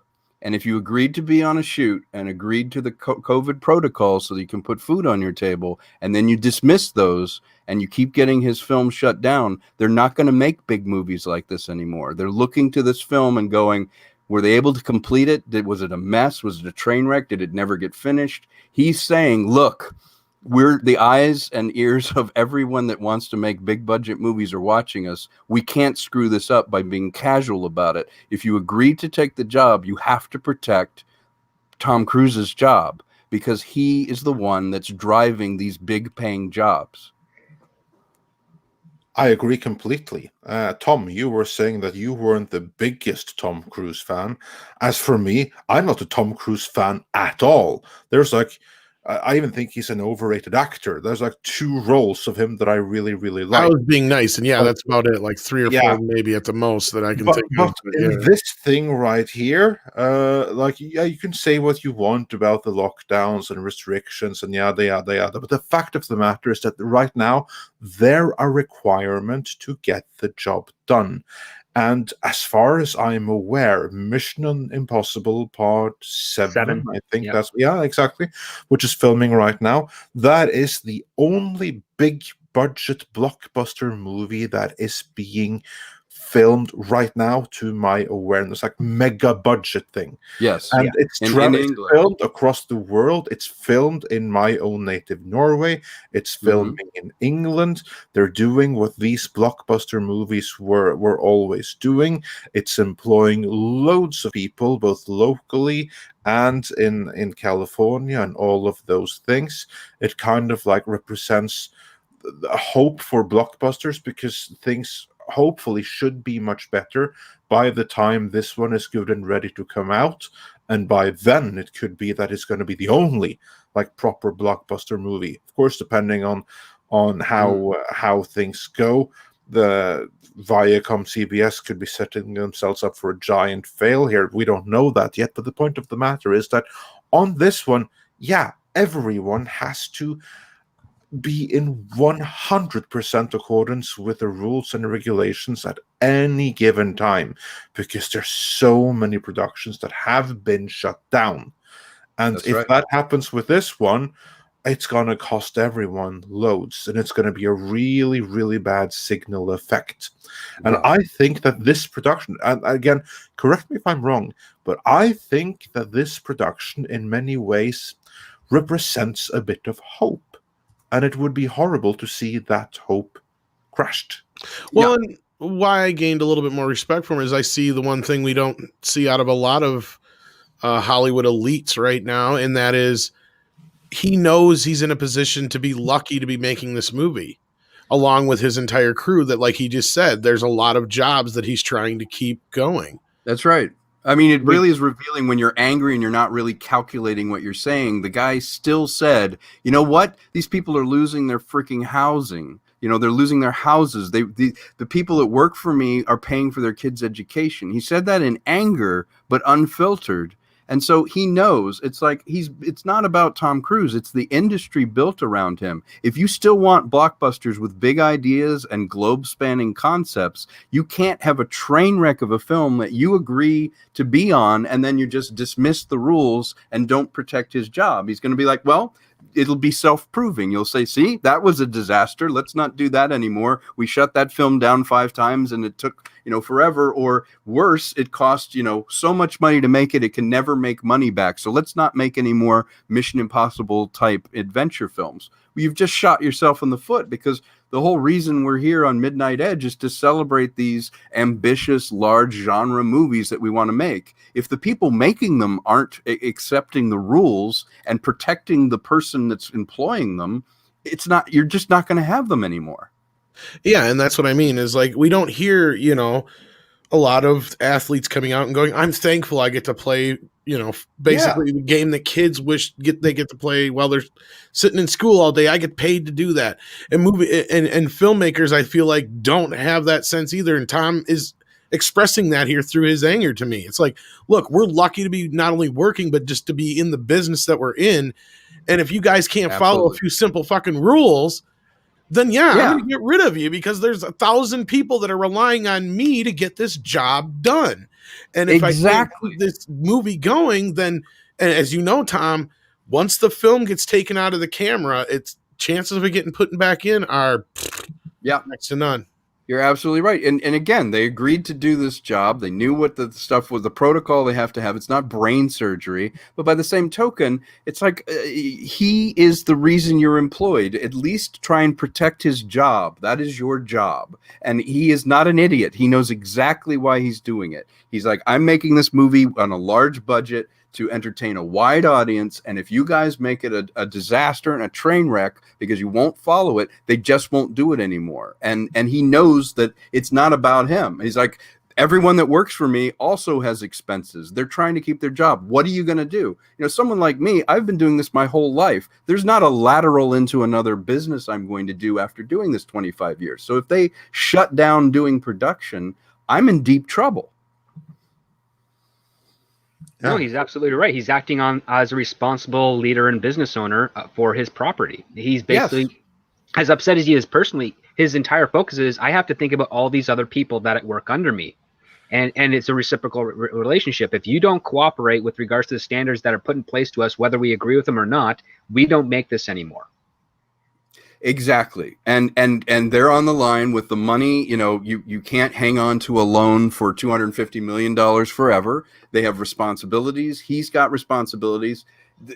Like him or not like him, think that he shouldn't be filming. Regardless of all of that, what you just heard was an unfiltered outburst where he's actually thinking about the people that he works to employ, but also he's thinking about the repercussions beyond himself. It's like, look, this is a business and we're going to go down the drain if we don't shine, if we don't hold ourselves to a higher standard now when things are very stressful and bad. You're just simply not going to get Mission Impossible size movies. And on top of that, you rarely hear a producer that articulate and forthcoming with regards to I was going to say, it's a good thing he's an actor producer because he would actually communicate, because normally they just throw things. Yeah. Throw things, I know yell, a few producers grab like the that. person, throw them out of the building. Yeah, most producers would have fired both the guys, frankly. Yeah. Yeah, that's he was very clear that was like the next thing. So like, yeah, I'm proud of him. He brought out his Les Grossman, which is one of his two roles that I really admire. So I agree. Yeah, he did really, really good here. And if we look at some of the super chats to hear what you have to say, Tiberius Monk sent us $10. Thank you so much. And he said, I not only agree with what Cruz said, I wish he went further. People are dying out here. We have people, especially politicians like Gavin Newsom, who are not taking this seriously. Way to go, Tom. And Well Billy said. Russo says for €2, Tom did nothing wrong. No, indeed, he did nothing wrong. Not on this one. On this one, I'm standing right there behind him, and I agree completely with what he's saying.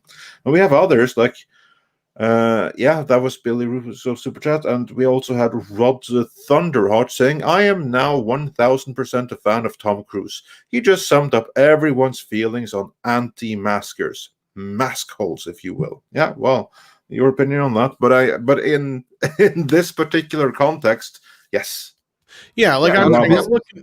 Yeah, on a business side, not even politicizing the mask thing or talking about it because we all have different opinions on it. As a businessman, isn't it refreshing to hear in a public forum someone going, I'm in this business to put food on other people's table. You stop screwing up and stop making it harder for us to keep going. People are watching us. We're responsible to create this environment that works so that with all the craziness in the pandemic, you guys can eat. It's got to be sustainable right now. And, there's some people pointing out, like, that he could be breaking certain protocols or violations just by filming. But look, I look at it this way. He's filming under specific rules and regulations for that reason. That's how come they got the okay to film. And that's why he's so upset, is he knows that they're that privileged to be able to do this. And that's why I kind of gravitated towards this. They're privileged and they can be shut down. Exactly. It's the first time I've heard somebody out of Hollywood who isn't somebody like not in, the working class level going, look, we're lucky to be doing this, in so many words. And that's not just what he's saying. He's saying that plus, there's other people who don't have their jobs. If this gets shut down, people could lose their houses and stuff like that. And he's not talking about that's the reality. It is a job. And he's using them as an example because of the gravity of the situation. I mean, in other circumstances, if you want to say be professional, you maybe want to take them aside like, hey, don't do that. But this is something where those actions will risk the entire production, in which case you have to make an example of them. You have to let everybody in that production know this behavior cannot be tolerated, regardless of your personal feelings. Like, these are the rules to keep us in operations. It's not the same as, like, say you have like two main lead actors, and maybe their chemistry is a little bit too intense off camera, and it might disrupt the thing where you can take them aside privately and say, hey, listen, can you spare this and push it off until we're done shooting? It's more like, no, you that situation you can do privately, but this is way different. This is more like, okay, they screw up and say some inspector comes by and sees that, they're done. Yeah. You're done, and thousands of people are put out of work, and that's what he's thinking about. He's like, Hollywood will look back and go, see, doesn't work. We can't do it. We're not going to do it. So the next time an opportunity comes around, they're like, not worth the trouble. Exactly. And and you can't question the level of commitment. He spent, and correct me if I'm wrong, Tom or Andre, didn't he spend like $500,000 in rent a ship in Europe for people to stay on so they could be isolated? I think so. Yeah, like he and the few other productions that have been allowed to stay in production have done things like that to adhere to the rules. Like, they're isolating their crews and their cast and all that kind of stuff. And like even what's his face who does the Medea movies? I can never remember his name. Tyler Perry. He's built his own isolated studio and apartment. Yeah, and he flies people out on his own plane because he just wants to keep doing it and keep people employed. And you really can't fault it. It's like any other business. It's like you figure out, how do I keep working within these parameters? And if someone is disrespectful of those parameters once they're agreed upon, you have to say something. And eventually with the pressures and the tension, it's going to come out like that. And I thought it was very articulate about why he's doing it. He didn't make it about himself. He made it about observing the protocols that were agreed to, and that protecting his job is what allows people to put food on their table. And he's very aware of that. Yeah. And I love David. David, I love you, and you don't even realize. I know you're asking a serious question and an honest question. But yes, Paramount does have a streaming service. It's called CBS All Access. But it will be changing to a new name in the new year. Yeah, and we're not laughing at you, sir. We're laughing at the simple fact that, that's how bad CBS All Access has done. Yeah. People aren't even aware that it exists. Yeah. Clearly they're not associated with any marketing service. So thank you so much for that. You warmed my heart with that honest question. I love that. Yeah. Indeed. That's where you're in trouble. Yeah. Yeah. Does Chrysler make cars? Exactly. And and I know David's not asking out of any kind of stupidity or anything like that, so please don't think I'm making fun of you at all, sir. I loved that. Great question. Nope, he is proof to the pudding that CBS All Access does not properly advertise. Thank you. Yeah, there may be a problem there if that's the question, but you know what, hey, everybody at Warner Brothers, Paramount's available if you want to go over there. Well, and they're supposed to be restructuring it into Paramount Plus. And again, that could be a plausibility that something like Mission Impossible 7 could be a big push for something like Paramount Plus. But that's at least a year off, I think. More. I don't think that the movie is going to be ready for release for another year. Like it's still. That's what I'm saying. I think it's the 2022. Yeah. I think it'll be probably a theatrical release, but yes, it could roll out if they get a better branding on their streaming. It could be very great for them. You imagine you could have like a binge watch Mission Impossible kind of thing happen. But yeah, I don't think it'll be ready in 2021 at the rate they're having to work, because they've been shut down a number of times. And that's what I mean. Both the service and the movie aren't going to be ready anytime. Yeah, you're right. You're right, Tom. Yeah, and that's the thing is I've even heard rumors now that there's talks of, because this is one thing, not to go off too much on a tangent, but Paramount has already talked about they're not going to keep a lot of stuff exclusive. They're actually going to still farm a lot of stuff out so they can fund their stuff. Yeah, which is smart, In a way, yeah. Make a stream, and I think, or many streams make a river. I was completely reversed. The idea that you can take it out to multiple places and have multiple avenues that you can do it, that's just smart.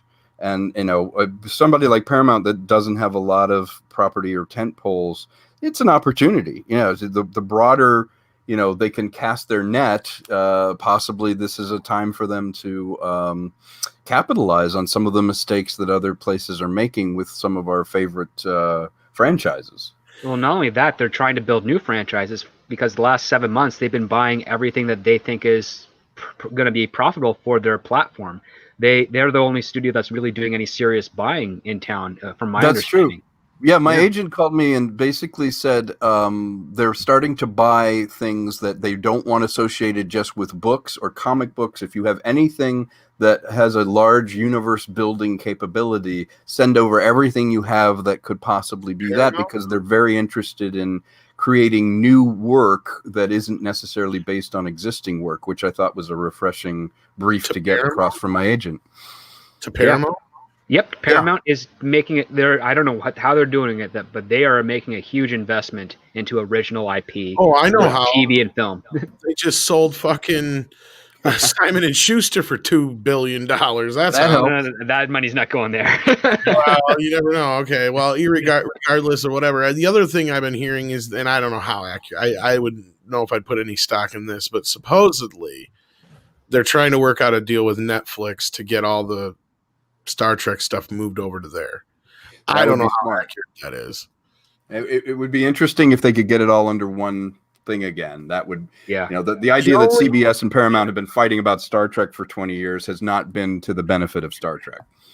I don't know if Andre has anything to say to that. I don't know how accurate. I will say that that's what completely destroyed Star Trek. That is what led to the downfall of the franchise. All the mystery that's been going on is because of that rights division that we of course have covered ad nauseum in other videos, so I'm not going to go through it here.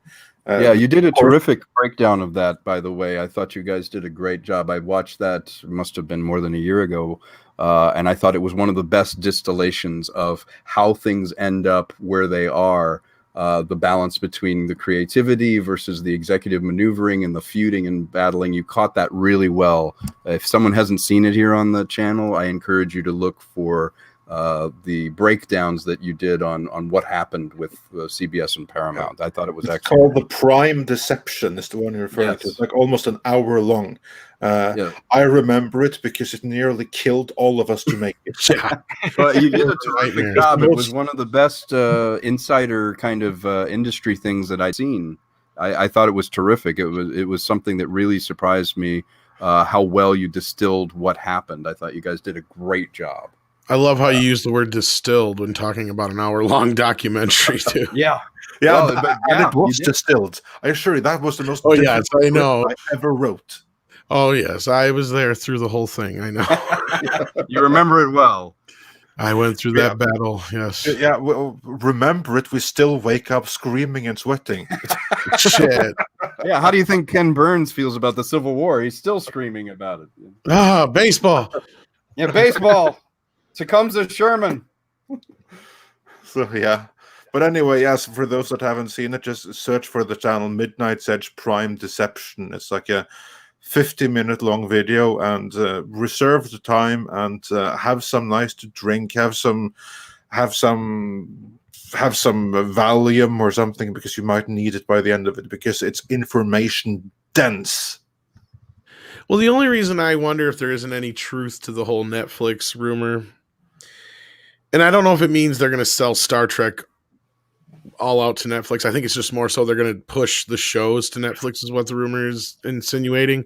Mm-hmm. And I think that's true just because they ain't got an audience on CBS All Access. And it might have something to do with the deal with Netflix, maybe to keep it going, because we don't know how many years that was set for. You know what the big deal with that is? What's that? That's a complete breakdown in the relationship with Amazon. I figured that I was going to get to that point, but like I was just going to say is I think what's going on here, and I think this is tied to why season 4 of Discovery hasn't started shooting yet, is they haven't got a deal set, and they know Paramount Plus is not going to be ready, and CBS All Access is a non-starter. Like the fucker's dead. Let's face it. Like they know it. They've already admitted defeat. It's coming out in most of the trades now that it's basically a dud. Like, I mean, let's face it, until they get Paramount Plus built, which is a while. And even then, we still have not seen one little bit of indication that Star Trek is going to have a major platform there. I would like to point out that Star Trek Lower Decks still has no international distribution. Wow. And yet, you know, the guy who created it just got a multi-project deal to continue. I don't know if you guys saw that, but the showrunner on that just picked up a exclusive deal and more money to develop more stuff. And yet his product isn't even out internationally. They probably got him cheap. Yeah. Cheap, and he probably has a very good manager or agent. He has a great manager or agent. He has Not only that, I'm sure they're going to ramp up a lot of animated stuff right now because animation is the only thing they can get going. Exactly. Yeah. Right now is a good time to be an established, not necessarily an established animator, but an established animating showrunner. Someone that deals with the managing side of the animation. That would be a very good thing right now. You're absolutely right. I would say the vast majority of, the auditions that I get as an actor are all voice auditions for animated series. I had 13 auditions yesterday for animated series. Nice. Yeah, I think a big they're portion. all that. I think that's another reason why a big portion of Disney's announced slate was all animated. I don't know. It's so easy to get an animated show going right now with this situation. I mean, I could technically get one started. I do the Batman animations for Pete's sake, but those are cheap. Mm-hmm. Yeah, I've been talking with people for my animated cartoon show too, but I just don't have as much access as I would like to to get that completely committed yet. I tell you, I wish I was still doing Be Cool Scooby-Doo. If we hadn't been, let go by Warner's, and then they put us behind a paywall on Boomerang and killed the show. As an animated series, we were starting to really kind of deconstruct the whole Scooby thing and do kind of a Monty Python take on it. And they just screwed it up. You know, they had us write a season and then didn't release it for a year and killed it. But if we had something ongoing animation right now, everyone can work from home. It would be a lot of fun, and it would be a good creative outlet. So anybody that's doing an animated thing right now, that's the place to be. Hey, season 3 of the original Scooby-Doo didn't happen for almost like 10 years after the original. I know. Well, I still get people asking me, they're like, Tom, is there going to be more Be Cool Scooby-Doo? Because it's doing well. I'm like, I have no idea. It's been, we haven't made any in, more than 3 years. Yeah. Well,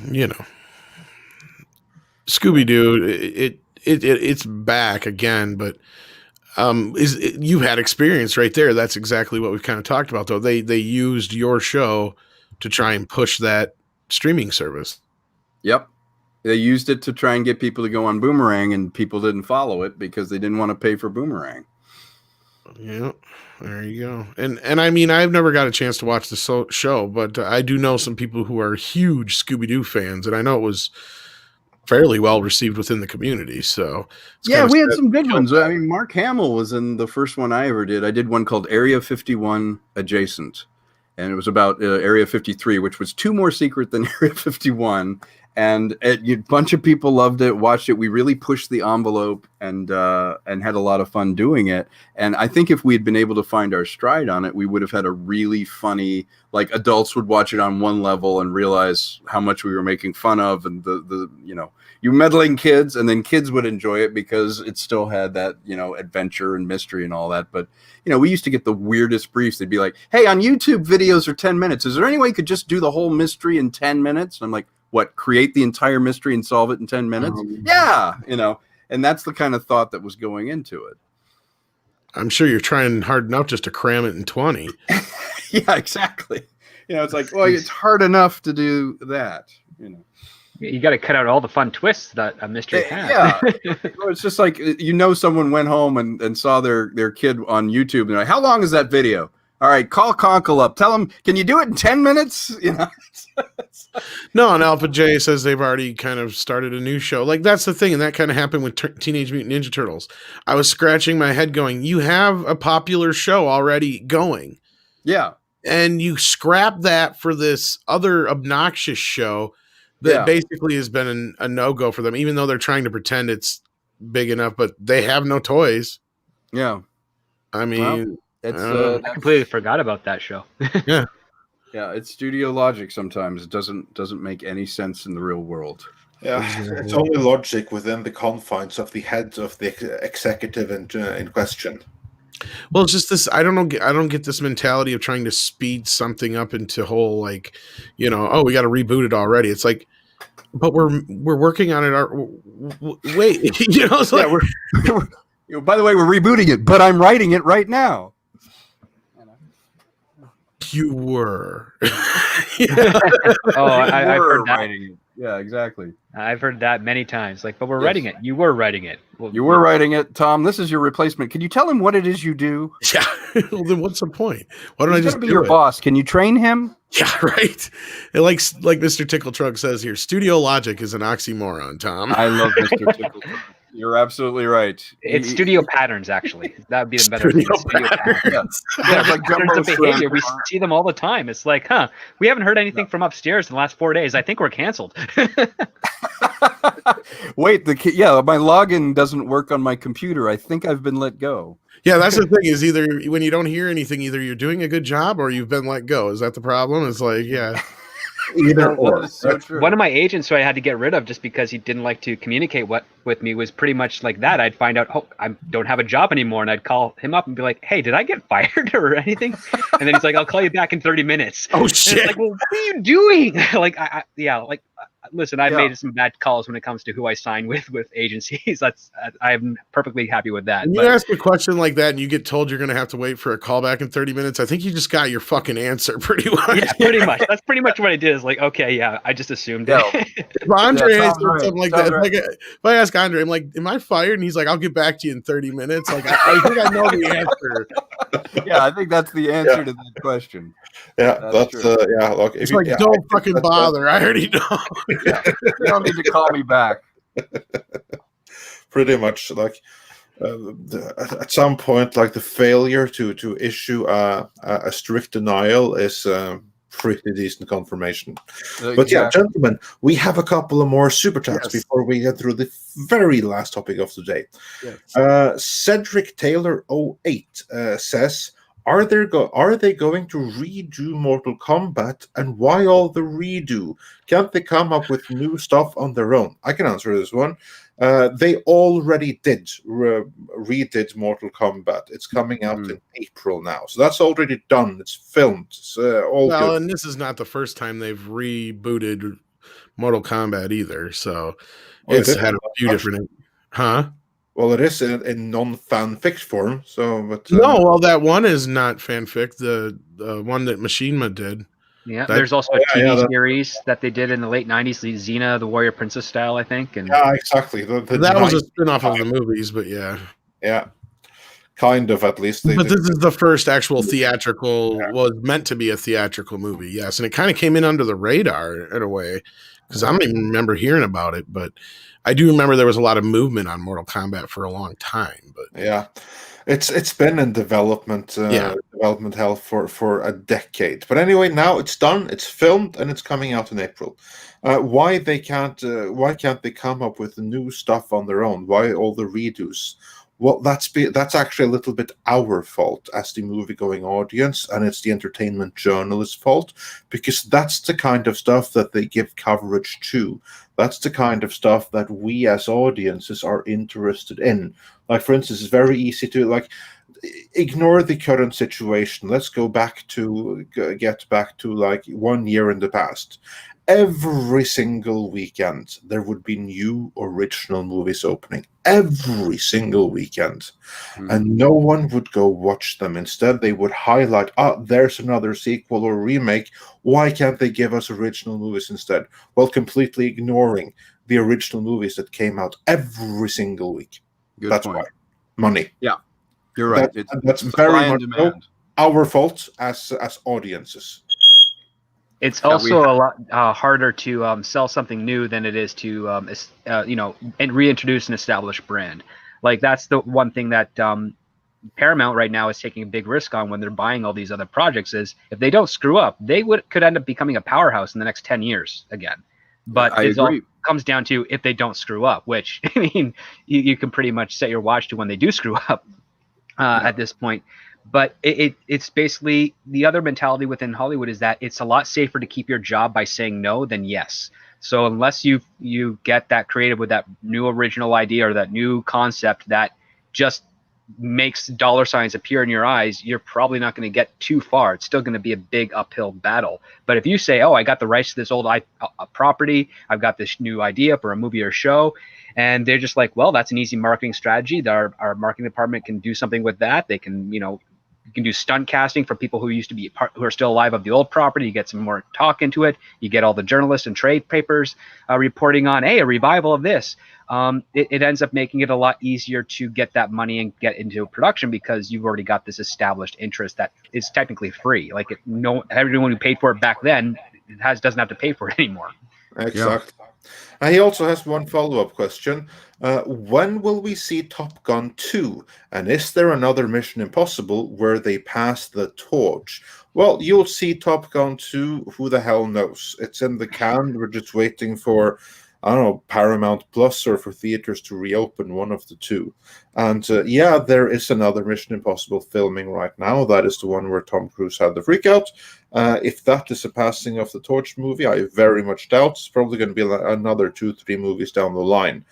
If things. Yeah, they were going to do 7 and 8 simultaneously. I don't know if they've scaled it back to just doing 7 because Christopher McQuarrie had wanted to shoot both while Tom was still, young enough to do all the stunts that he needed to do. But yeah, I Top Gun is in limbo. I wasn't it originally going to be something like June. Yeah, it was supposed to come this summer.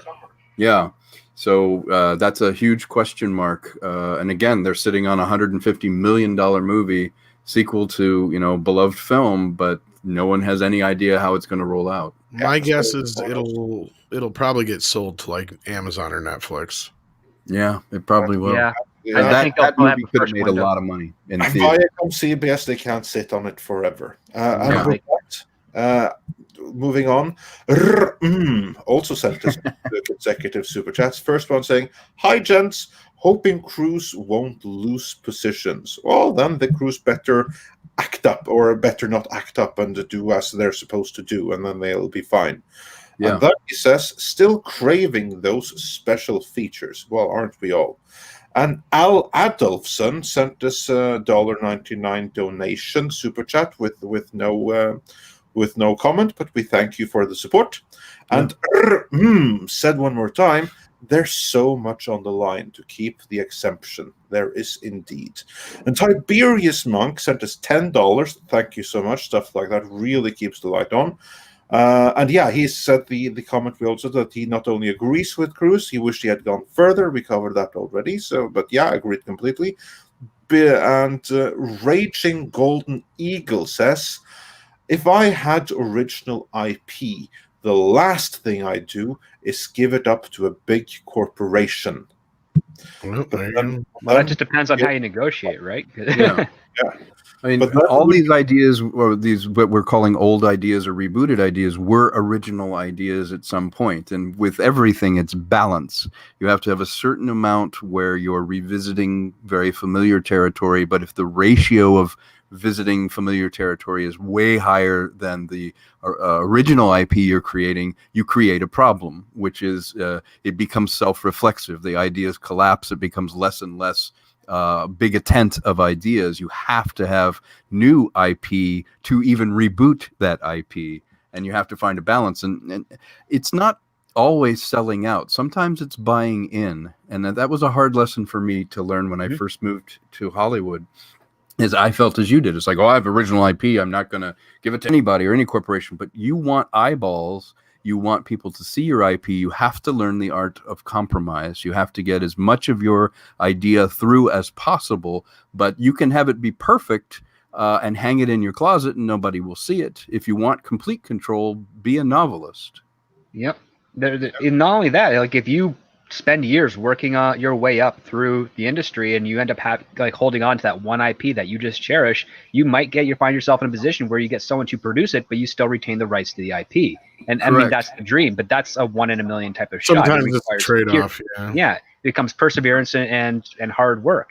I even think Seth MacFarlane's not even 100% there with the Orville. Like I know he owns a lot of it, but I don't know if he owns all of it. Yeah. And Seth is a guy who has the courage of his convictions. He wanted to do the shows he did, the animated shows. They rejected him as an actor when he was starting, producer, and he just kept plugging away until he built his own little empire. Yeah, and that's what you have to do. And kind of bouncing off of this and the other super chat we had before, like, I mean, it used to be that the movie was sold on the star or the director, what have you, and sequels and all that kind of stuff used to be kind of like they felt, they were the dirty little thing that Hollywood did. They weren't always so happy about doing them, but they always knew that they would generally make 30 to 50% what the first movie did. Like very rarely did you have a sequel that went above and beyond the original. So it wasn't a big deal for them to like continually make a sequel or a franchise out of something. They were always trying to find the next cool big thing, especially throughout the 80s. And then the 90s, it started becoming more and more about the franchises. And comic book movies are a big part of that. Like between things like X-Men and Spider-Man and stuff that really kind of spawned this idea of we need to get in on this. We need to get the next big franchise. And, then things like Avengers blew up, and then that really changed everything forever. And then that's where, Bob Iger, that's where his mentality came in with, to go forward, Disney's got to get things like Lucasfilm and, solidify a deal with Pixar and, because of the franchise aspect of it. And again, it'll hopefully change one of these days, but things like John Wick, they started as an original IP idea that wasn't a franchise in quotations, but yet spawned one. Just like a new genre, exactly, So you never know what the credit. The screenwriter wrote an original piece. He got it in the hands of the right people. They executed well on the story, and it became this unexpected thing. I love that we still have an environment where happy accidents like that can happen. That's something if obviously the people that made that first film really cared about it. They wanted to make the kind of action film they wanted to enjoy. And fortunately, they were rewarded by having it be a success. And somebody like Keanu Reeves brings eyeballs to your project. And his level of commitment to that is Tom Cruise level commitment. Well, and the weird thing about John Wick is everything was kind of working against it. Yeah. And what I mean by it came out in an era where the franchise is king. Keanu Reeves hadn't been coming off some of his biggest films in a while. Like he had actually been coming off some of his biggest flops in a while. That's right. And again, like I said, it wasn't a big franchise. It wasn't, and Lionsgate wasn't a studio that had the kind of financing to put behind an original idea and really get it out there. And it just happened to permeate in society. And people are like, have you seen this? And it's like, just slowly became one of those pop boilers or, phenomenon. Yeah. It's a brilliantly tried and true Titan of Testament because you can look back on trailers for action movies over the last 20 years, and the basic concept of the trailer is it's a guy with a gun. It's a guy with a gun, right? And that's what John Wick ended up being. It's like it took the concept of that trailer of a guy with a gun just shooting up some people, being the hero, and they said, let's make that, like, commit to that concept and make it into a full film, and let's give it some heart. And let's just do that one thing, which is make him be at a loss for the woman he loved and what she gave him as a gift that represents that love. And there's your driving force. Yes. You get the basic element to understand the execution of guy with a gun. And all I heard after John Wick came out was people want more guy with gun stories. People now want women with gun stories. And it's like, listen, I'm happy to try and do that, but that's their thing right now. We got to find your own angle with it. You can't keep, towing the line of that style. Yeah. But like it hits. It's like, yeah, you're looking at it superficially. This is a story that's like very personal in nature, that's shrouded around the trailer marketing concept of guy with a gun. So that's right. You can't just ask me to look at that. You're more than welcome to ask me to look at that and give you a copy of it, which I'm happy to do if you sign the check. But you're not going to get the return you want by copying it. And we've seen a lot of attempts at that. I think even like Atomic Blonde was trying to do that as well. It changed direction. Yeah. Well, if you look at any behind the scenes that, Chad and David were the two directors on it, and they were making a movie they wanted to see. This is a perfect thing. Andre was saying earlier, we have to reward original films, or when someone really tries, you have to show up in the theater and reward that with money, because that's what encourages them to do more. Well, this happened to be a case where it was a very accessible genre. It was made by two stuntmen and directors who love cinema and made the movie they wanted to see with an actor who totally committed to learning the moves and learning about his character's physicality. And in this case, it paid off. I wish we had an environment where that could happen more, because you can tell it was going to be a winner just by talking to them, because it was a movie they wanted to see. It wasn't a widget. It wasn't a white paper somewhere that someone said, oh yeah, if we do X, Y, and Z, it'll equal this. It was like, no, we just want to make this incredible film. We're stunt guys. We want to make the movie that we always wish we could have made. And they fortunately got rewarded for it. And we need to have that more often. Indeed we do. And then we had a super chat from Miguel Hernandez, who says, I don't get why Bezos didn't buy Viacom before they sold Simon & Schuster. Amazon could have maximized their entire catalog as well as the merchandising. What are your thoughts? I think that's interesting. I think you're right. It's one of these things where he and Apple have enough cash that they wouldn't even need to borrow, to make an acquisition. It does make a lot of sense. The more you can put everything sort of under your own tent, the more access to property, stories, etc., that you have. It's certainly, the books and the catalog could have fed Amazon stories, which could then feed the studio. So yeah, I don't know. There's probably some very fundamental reasons why it wasn't on the table for him to do it. But yeah, I'm very surprised. I'm still looking for someone to snatch up Netflix. They are so leveraged. If Apple really wanted to become a player, they could pay cash. They could, totally. They totally could.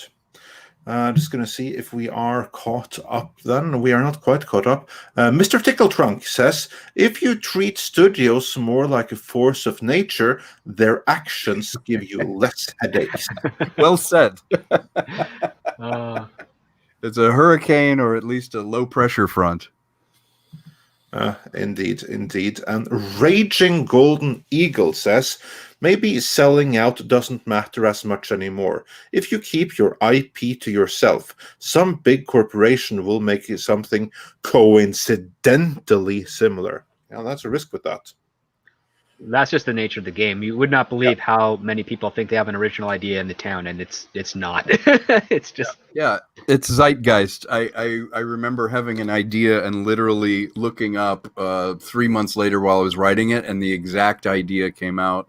I even did a series one time, and we had the guy who we were nominated for something, and the guy who was presenting the nomination to us, we didn't win, but the guy who presented us the award the next year came out with exactly the same show that he had been developing parallel, and it gets better. I walked by my office in Burbank, and 2 doors down from me was that show had been being developed in the same year, right next to my office. It was just in the zeitgeist.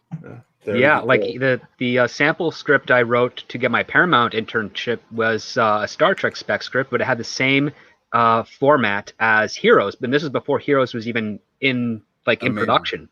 And the reason that they liked it is we'd never seen a narrative format like this before, and that's kind of what started me on. And then right after my internship abruptly ended, Heroes premieres. I'm like, oh my God, that's the exact same thing. And those guys are writing that same type of format 2 years prior to when I even wrote my thing. So it's it just.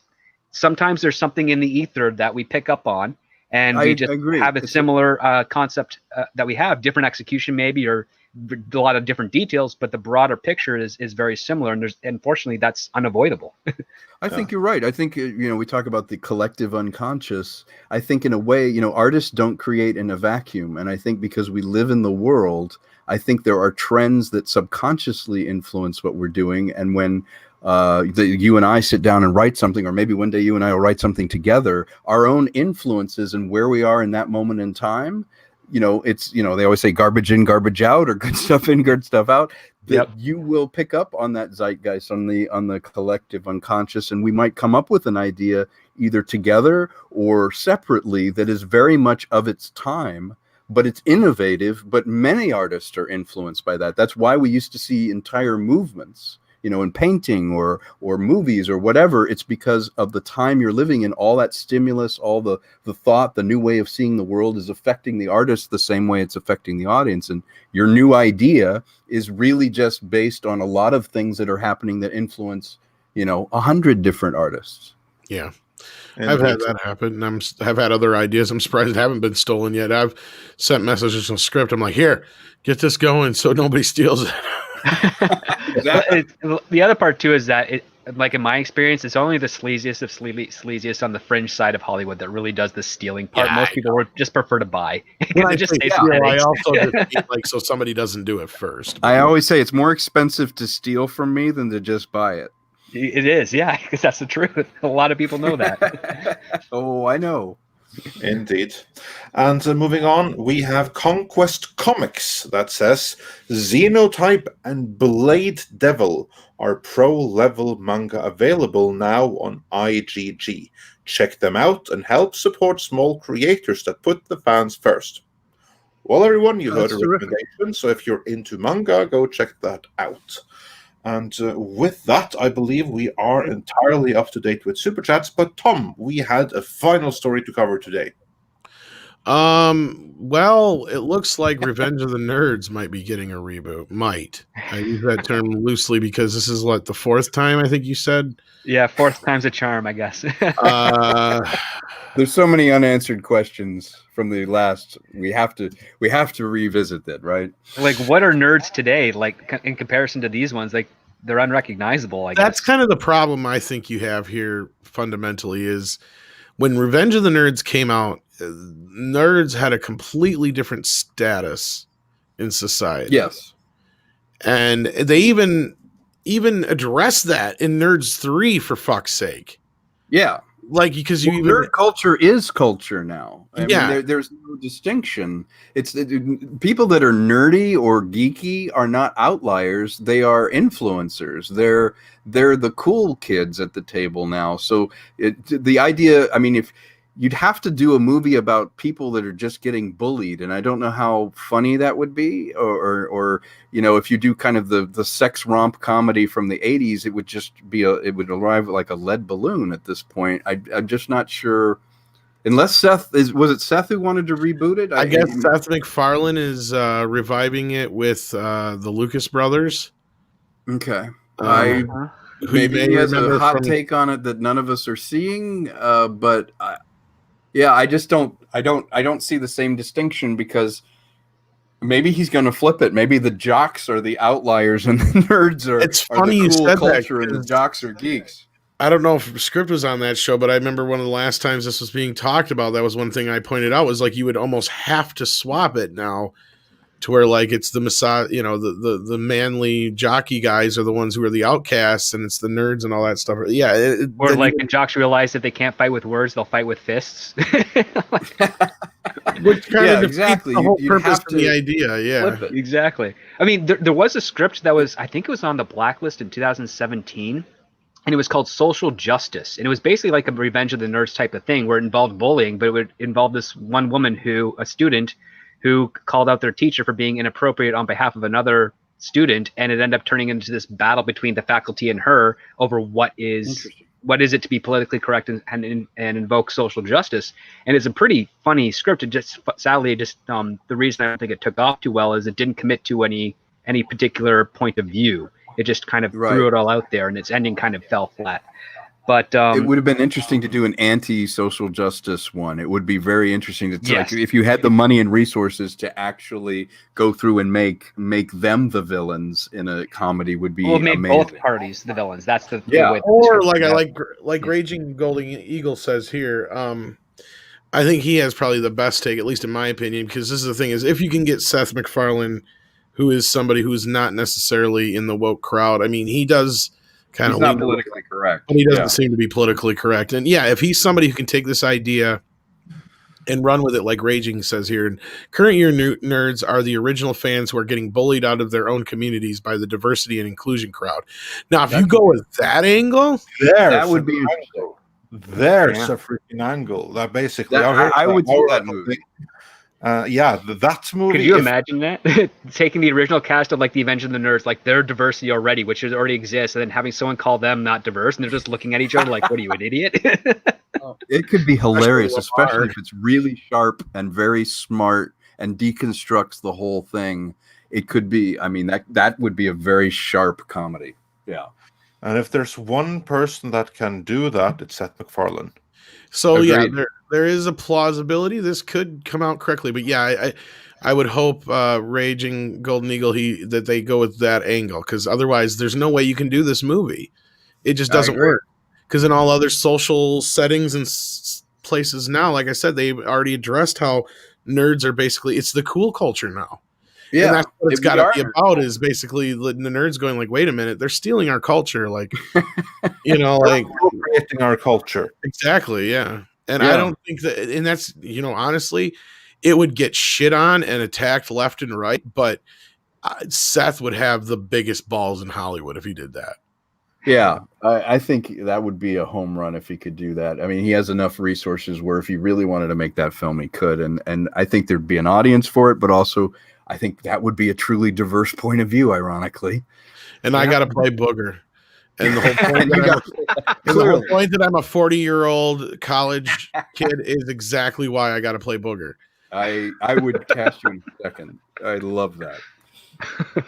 Aren't the Lucas brothers working with like Phil Lord and Christopher Miller? I mean, those guys are pretty anarchic. Oh, they were in 22 Jump Street. Yeah, I was just going to say earlier, that's where most people might recognize them from. And I think didn't they have a Comedy Central show or something like that? They were on Key and Peele or something. Something like that. I thought they had their own show as well, but I could be wrong.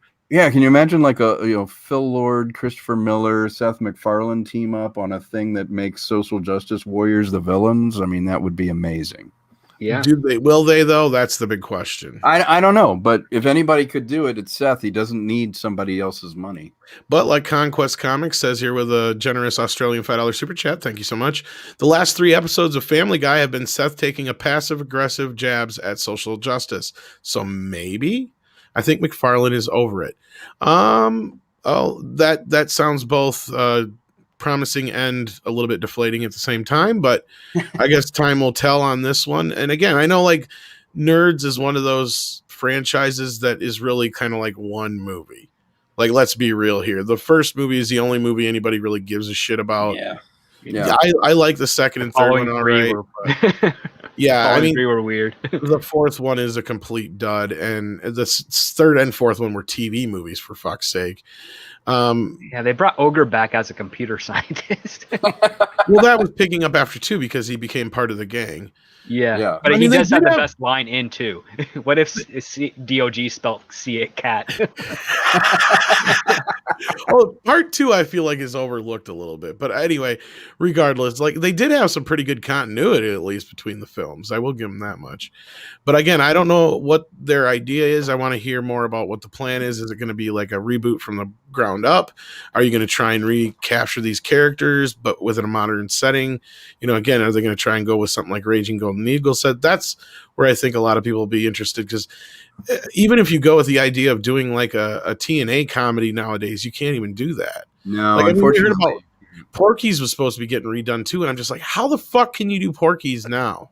No, I mean, in this climate, you can't. I mean, you'd have a hard time doing a Mel Brooks style comedy now. I don't see them being able to do it, which is unfortunate for comedy. That's why there's not a lot of comedy theatrically. Roger Haynes wants me to practice by saying, "We've got Bush." How does pan down? Comedy's been the hardest thing to sell. In fact, even some of the ones that I've seen floating about are not really comedies. They're just dramas with some jokes in them. It's like that's about it. But they're being pitched as comedies, and it's like these are really tame from what I remember growing up watching in the comedy world. Come on, Booger's like, I say we blow the fucker's house up. Like, you're gonna get that nowadays, Yeah, that's true. You couldn't even say that. There's so many times I watch comedies on Blu-ray now where I'm like, that scene wouldn't happen. Oh, you couldn't do that again. Well, no, we can't say that. And Lamar, for fuck's sake. I mean, yeah, he's a diverse character, but let's face it, he's a huge gay stereotype. You wouldn't get away with that now. Yep. I mean, same thing with Tekashi and all that kind of stuff. Or what the fuck is a frush? They wouldn't be able to do that joke now. Yeah. And Poindexter would be recast because you can't have gingers in film. Yeah, he'd be recast. Yeah, that's right. Yeah, you can't have red hair. You can't. Yeah. Oh God. Yeah. What have we done? He was probably the purest of all the nerds, really. Yeah. It was pretty diverse, but didn't they had Bernie Casey and they had Anthony Edwards in it? I mean, it was a pretty I mean, it was a great cast. We've gone backwards from Blazing Saddles. We've the Omega Moves too. People overlook that too. I mean, look at all the ladies that were in the Omega Moves. They weren't your standard, you know. No, I know. Yeah, they weren't your typical, comedies were a great place where you could cast offbeat people. And the Bellspelt that they got the chapter with Lambda, Lambda, Lambda, and it's just, and it's not a traditional. Oh gosh, that's right. We got in. Well, we sent out pictures to everybody except for one. Who? Lambda, Lambda, Lambda. Yeah, I miss comedies. I really do. Oh, I love Revenge of the Nerds. So anyway, Gladiator sends in $5. Conquest Comics is a false flagger who worked to take down a Comicsgate creator named Nassar. He is an SJW in disguise. Don't promote cancel culture. Okay. Well, I did not know that. And without any proof, I can't really do anything about that, but appreciate the heads up. Well, in that case, then we appreciate the heads up, and we thank them for their donation. All right. Tiberius Monk sends in another $2 super chat. In this area, you couldn't do Married with Children? Oh, hell no. Yeah, that's sad. I mean, you couldn't do All in the Family. No, that was brilliant. Which is sad because you know what? A Married with Children reunion show now would be fucking amazing. Yeah, it would do really well. It really would. And most of the cast isn't really doing anything that important that you could. No, Ed O'Neill just finished his Modern Family. Oh, fingers crossed. I would. And I think Katie Seagal is still doing the Connors, but just call it Married with Grandchildren. Oh God. They get stuck with the kids. That's all it is, and Bud is just good. It would be interesting if you had a good, edgy kind of script. You could actually do something with that. Yeah, kids are still living at home, of course. Yeah, yeah, they're all there. Yeah, Peg, why is it I got to raise my kids? That does. Isn't that the rules? Once they turn 18, I get to kick them out of the house. I don't have to raise their kids too. Yeah. And he still works at the shoe store. And you're a grandmother now. Aren't you supposed to be making like cookies and pies and stuff? It could work. If somebody's listening, do it. Make it happen. Absolutely. I would love a revival like that. That would be amazing. Yeah, and exactly. Like kids today, they can't afford a house like the Bundys have. Like who the hell can afford to have who could have that house that was supposed to be like such a shitty thing? That's a mansion, their house. At least from my standards there in Norway. Like who the hell can afford a house like that now? People getting established, people are under the age of 50. Who can afford a house like the Bundys had in the 80s? So because the Bundys couldn't even afford that house. Yeah, let's be real, they really couldn't in reality. Yeah. And I think that's kind of the whole joke of it. But Gladiator, the joke they made is like, we're going to lose the house this week. Gladiator says Conquest Comics is Monday Matt Comics. All right, that's fine. We're not going to get in the middle of drama. We appreciate the heads up. We have never heard of them, so yeah, don't know who that is. Absolutely, yeah. And then Raging comes in again. Thank you so much. The man of the hour, it appears to be. Also the man who was suggested to be our anime go-to guy. So many things we can't do these days, but once someone does it and it takes off, the mainstream will about face and try to jump on the bandwagon.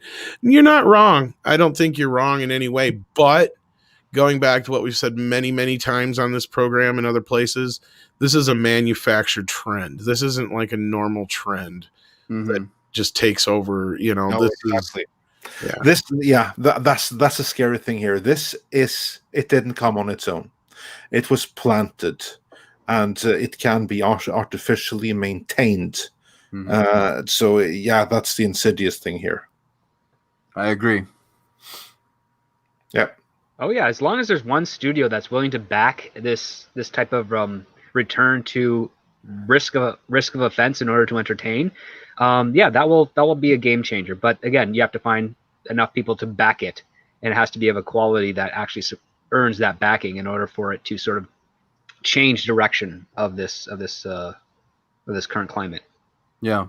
The only thing I'm finding that I really like is what we do in the shadows. I think is isn't it filmed up in Canada? I think it is filmed up. I believe so. Yeah. Yeah, but there's some sharp writing. It's very subversive. But again, it's an outlier as far as a show goes, and it's not really getting the light shined on it as much as it should. But it's got a terrific cast, a British cast, and it's an amazing show. Gladiator says EBS can confirm about Conquest Comics. All right, well, I'll ask him about it, and we'll see how it goes. But we don't get in the middle of drama stuff, so there you go. But yeah, I guess my married with grandchildren idea is popular. They're owned some legs. Yeah. They're owned by Viacom, so I'm sure somebody from CBS is listening. There you go. There's a free idea. They always are. You know what? We can put that suggestion in the next Star Trek video. That'll definitely. Why can't they do good shows? Like, yeah. Oh no! Shit, we shouldn't, because then Alex Kurtzman might be the one getting his hands on it. Yeah, that'll. Can you imagine Alex Kurtzman's married with grandchildren? Forget it. Yeah, there'd be a lot of crying. And I mean, we already saw the promo for Clarice, and that thing tanked already.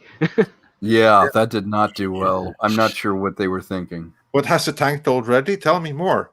Well, there's no response to it on social media. It just kind of flipped and then vanished. Of course. Like, I was thinking, have they shown it already? Like, it came without us mocking it.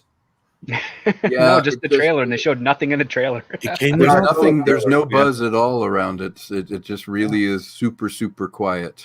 It came. Why the hell would there be Buffalo? Who would care about? I think one of their taglines was "Break the silence," and they said, and the world said no.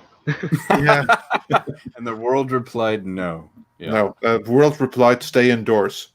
Yeah.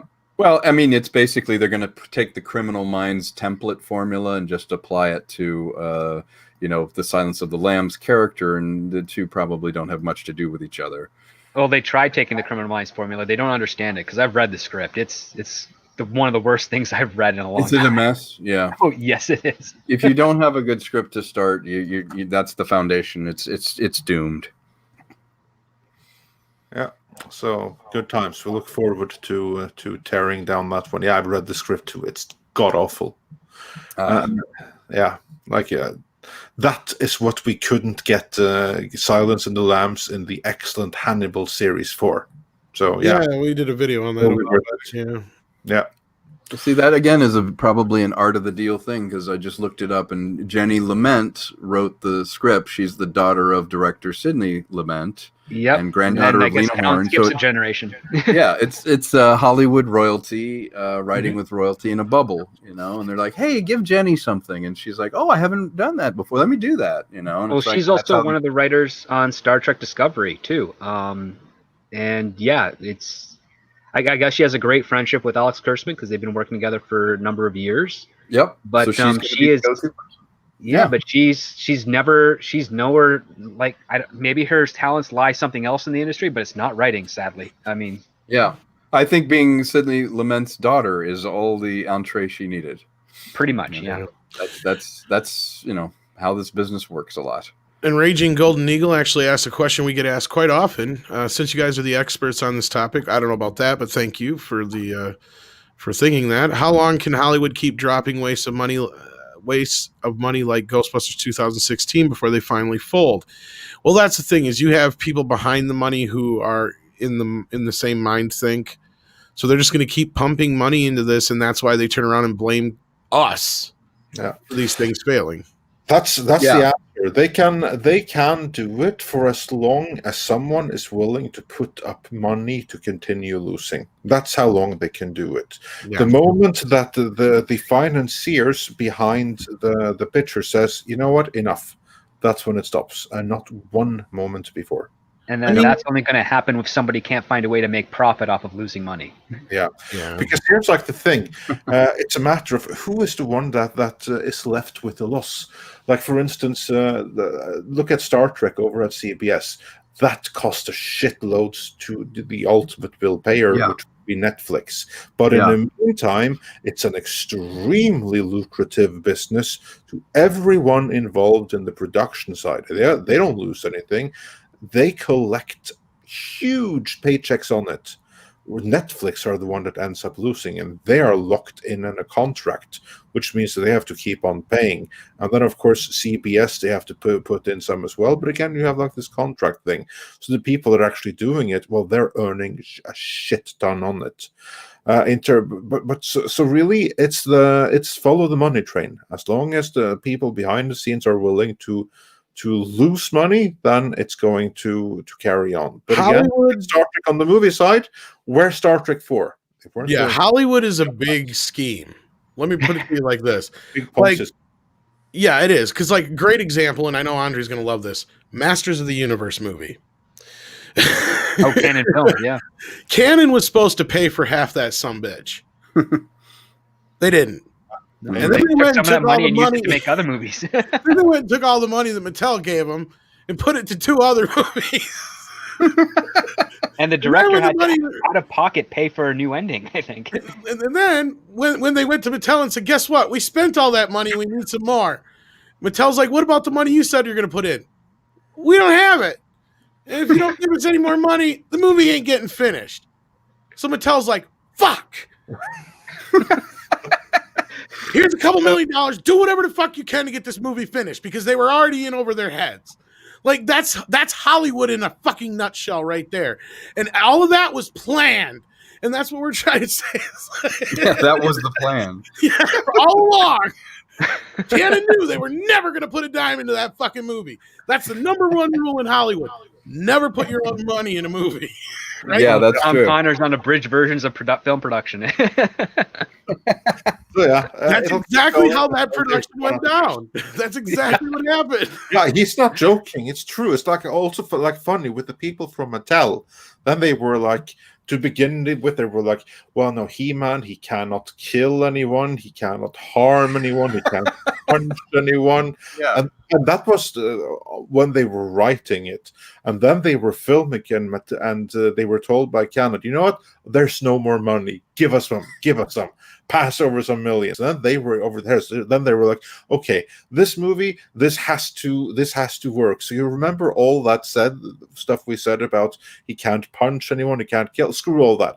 Have him kill, have him rape, have him do whatever movie done to make this movie work. Because at that point, they also did, I think, the same thing with Superman 4. Like, they pre-sold part of it, and then that was the money they used was to make Superman 4.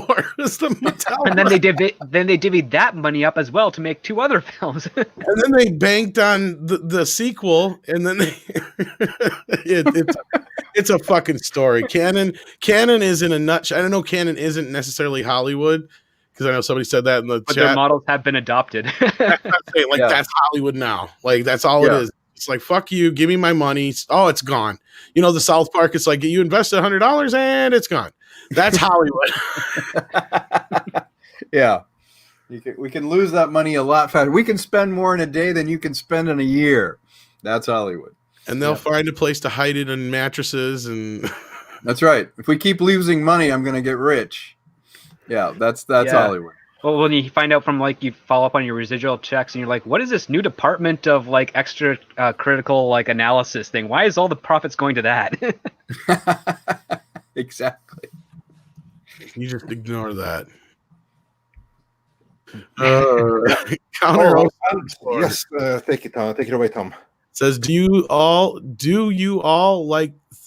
think, a platform like YouTube could be a place to shake things up and shake loose by doing actual comedy shows there in a sitcom format? Oh, it hell could, no. but yeah, they've already put in place, I think, too many things to prevent that. Yeah. YouTube Red was their shot, and they really botched it. They blew it. Well, now I will, in YouTube's defense, and partly because they have some of my stuff, I do think that most people don't know there's a vast library, including classic movies, old movies, film noirs, that YouTube Movies has that you can direct rent. We were talking earlier in the show about TVOD or transactional. You can find almost every title on YouTube if you want to watch a movie. Most people don't think YouTube as a first destination, but they're probably one of the richer transactional VOD spots. If you want to find a movie, it's on YouTube Movies here. But as original programming, there's so many protocols. It's just not the format. It's not the place. It's certainly not the infrastructure for creativity like YouTube Red. It just failed miserably, and partly it's a branding problem with YouTube. YouTube is a place for homegrown innovation, homegrown shows, and for some reason the slickness of those shows that they generated just doesn't play well. So other than renting movies on YouTube Movies, which I was surprised to find classic 40s and 50s movies, that's great. They don't advertise it well. No, they don't. Yeah. But no, at the same time, though, I think you're right, and that's why things like Cobra Kai went to Netflix. Yeah, that's a big part of it, because like there's you have no real freedom of speech here. You can't say what you want up to a certain point, as long as it doesn't go against a certain narrative, and that right there, that alone is enough to stifle creativity to the point that can't be done, not on YouTube. Yeah, I just know how we have to dance around things all the time. absolutely. Just to put up our regular stuff covering entertainment, and we have to dance around things. Yeah, and they don't necessarily do a good job of promoting anything that isn't the big, studios and stuff like that, and television companies and all, corporations and stuff like that. So like, if you were trying to do something on your own, it's going to be tough. You could try, though. It'd be neat to see. I mean, I'd love to see people in the community. But anyway, moving on, we do have another one from Conquest Comics. What do you guys think comes after superhero fad runs its course, which I think it largely has? And have you heard about the war on theaters? As far as when the fad runs out, it's not the fad. It's not going to run out. It's No. just going to continue a little It's bit. going to change form, but it's still going to be around. Yeah, it would I never work think out. it'll, and I know Andre and I have gone back and forth on this a few times, and a few other people have, but I do feel like, the comic book movies now are pretty much proven they're almost like Westerns in a way, even though Western was a much more broader and larger genre within films for a long time. I do feel like it could take that place as long as they keep playing their cards right. But as far as the big bloated Avenger movies, I think those are going to go away for a little while anyway. Yeah, I think you're right.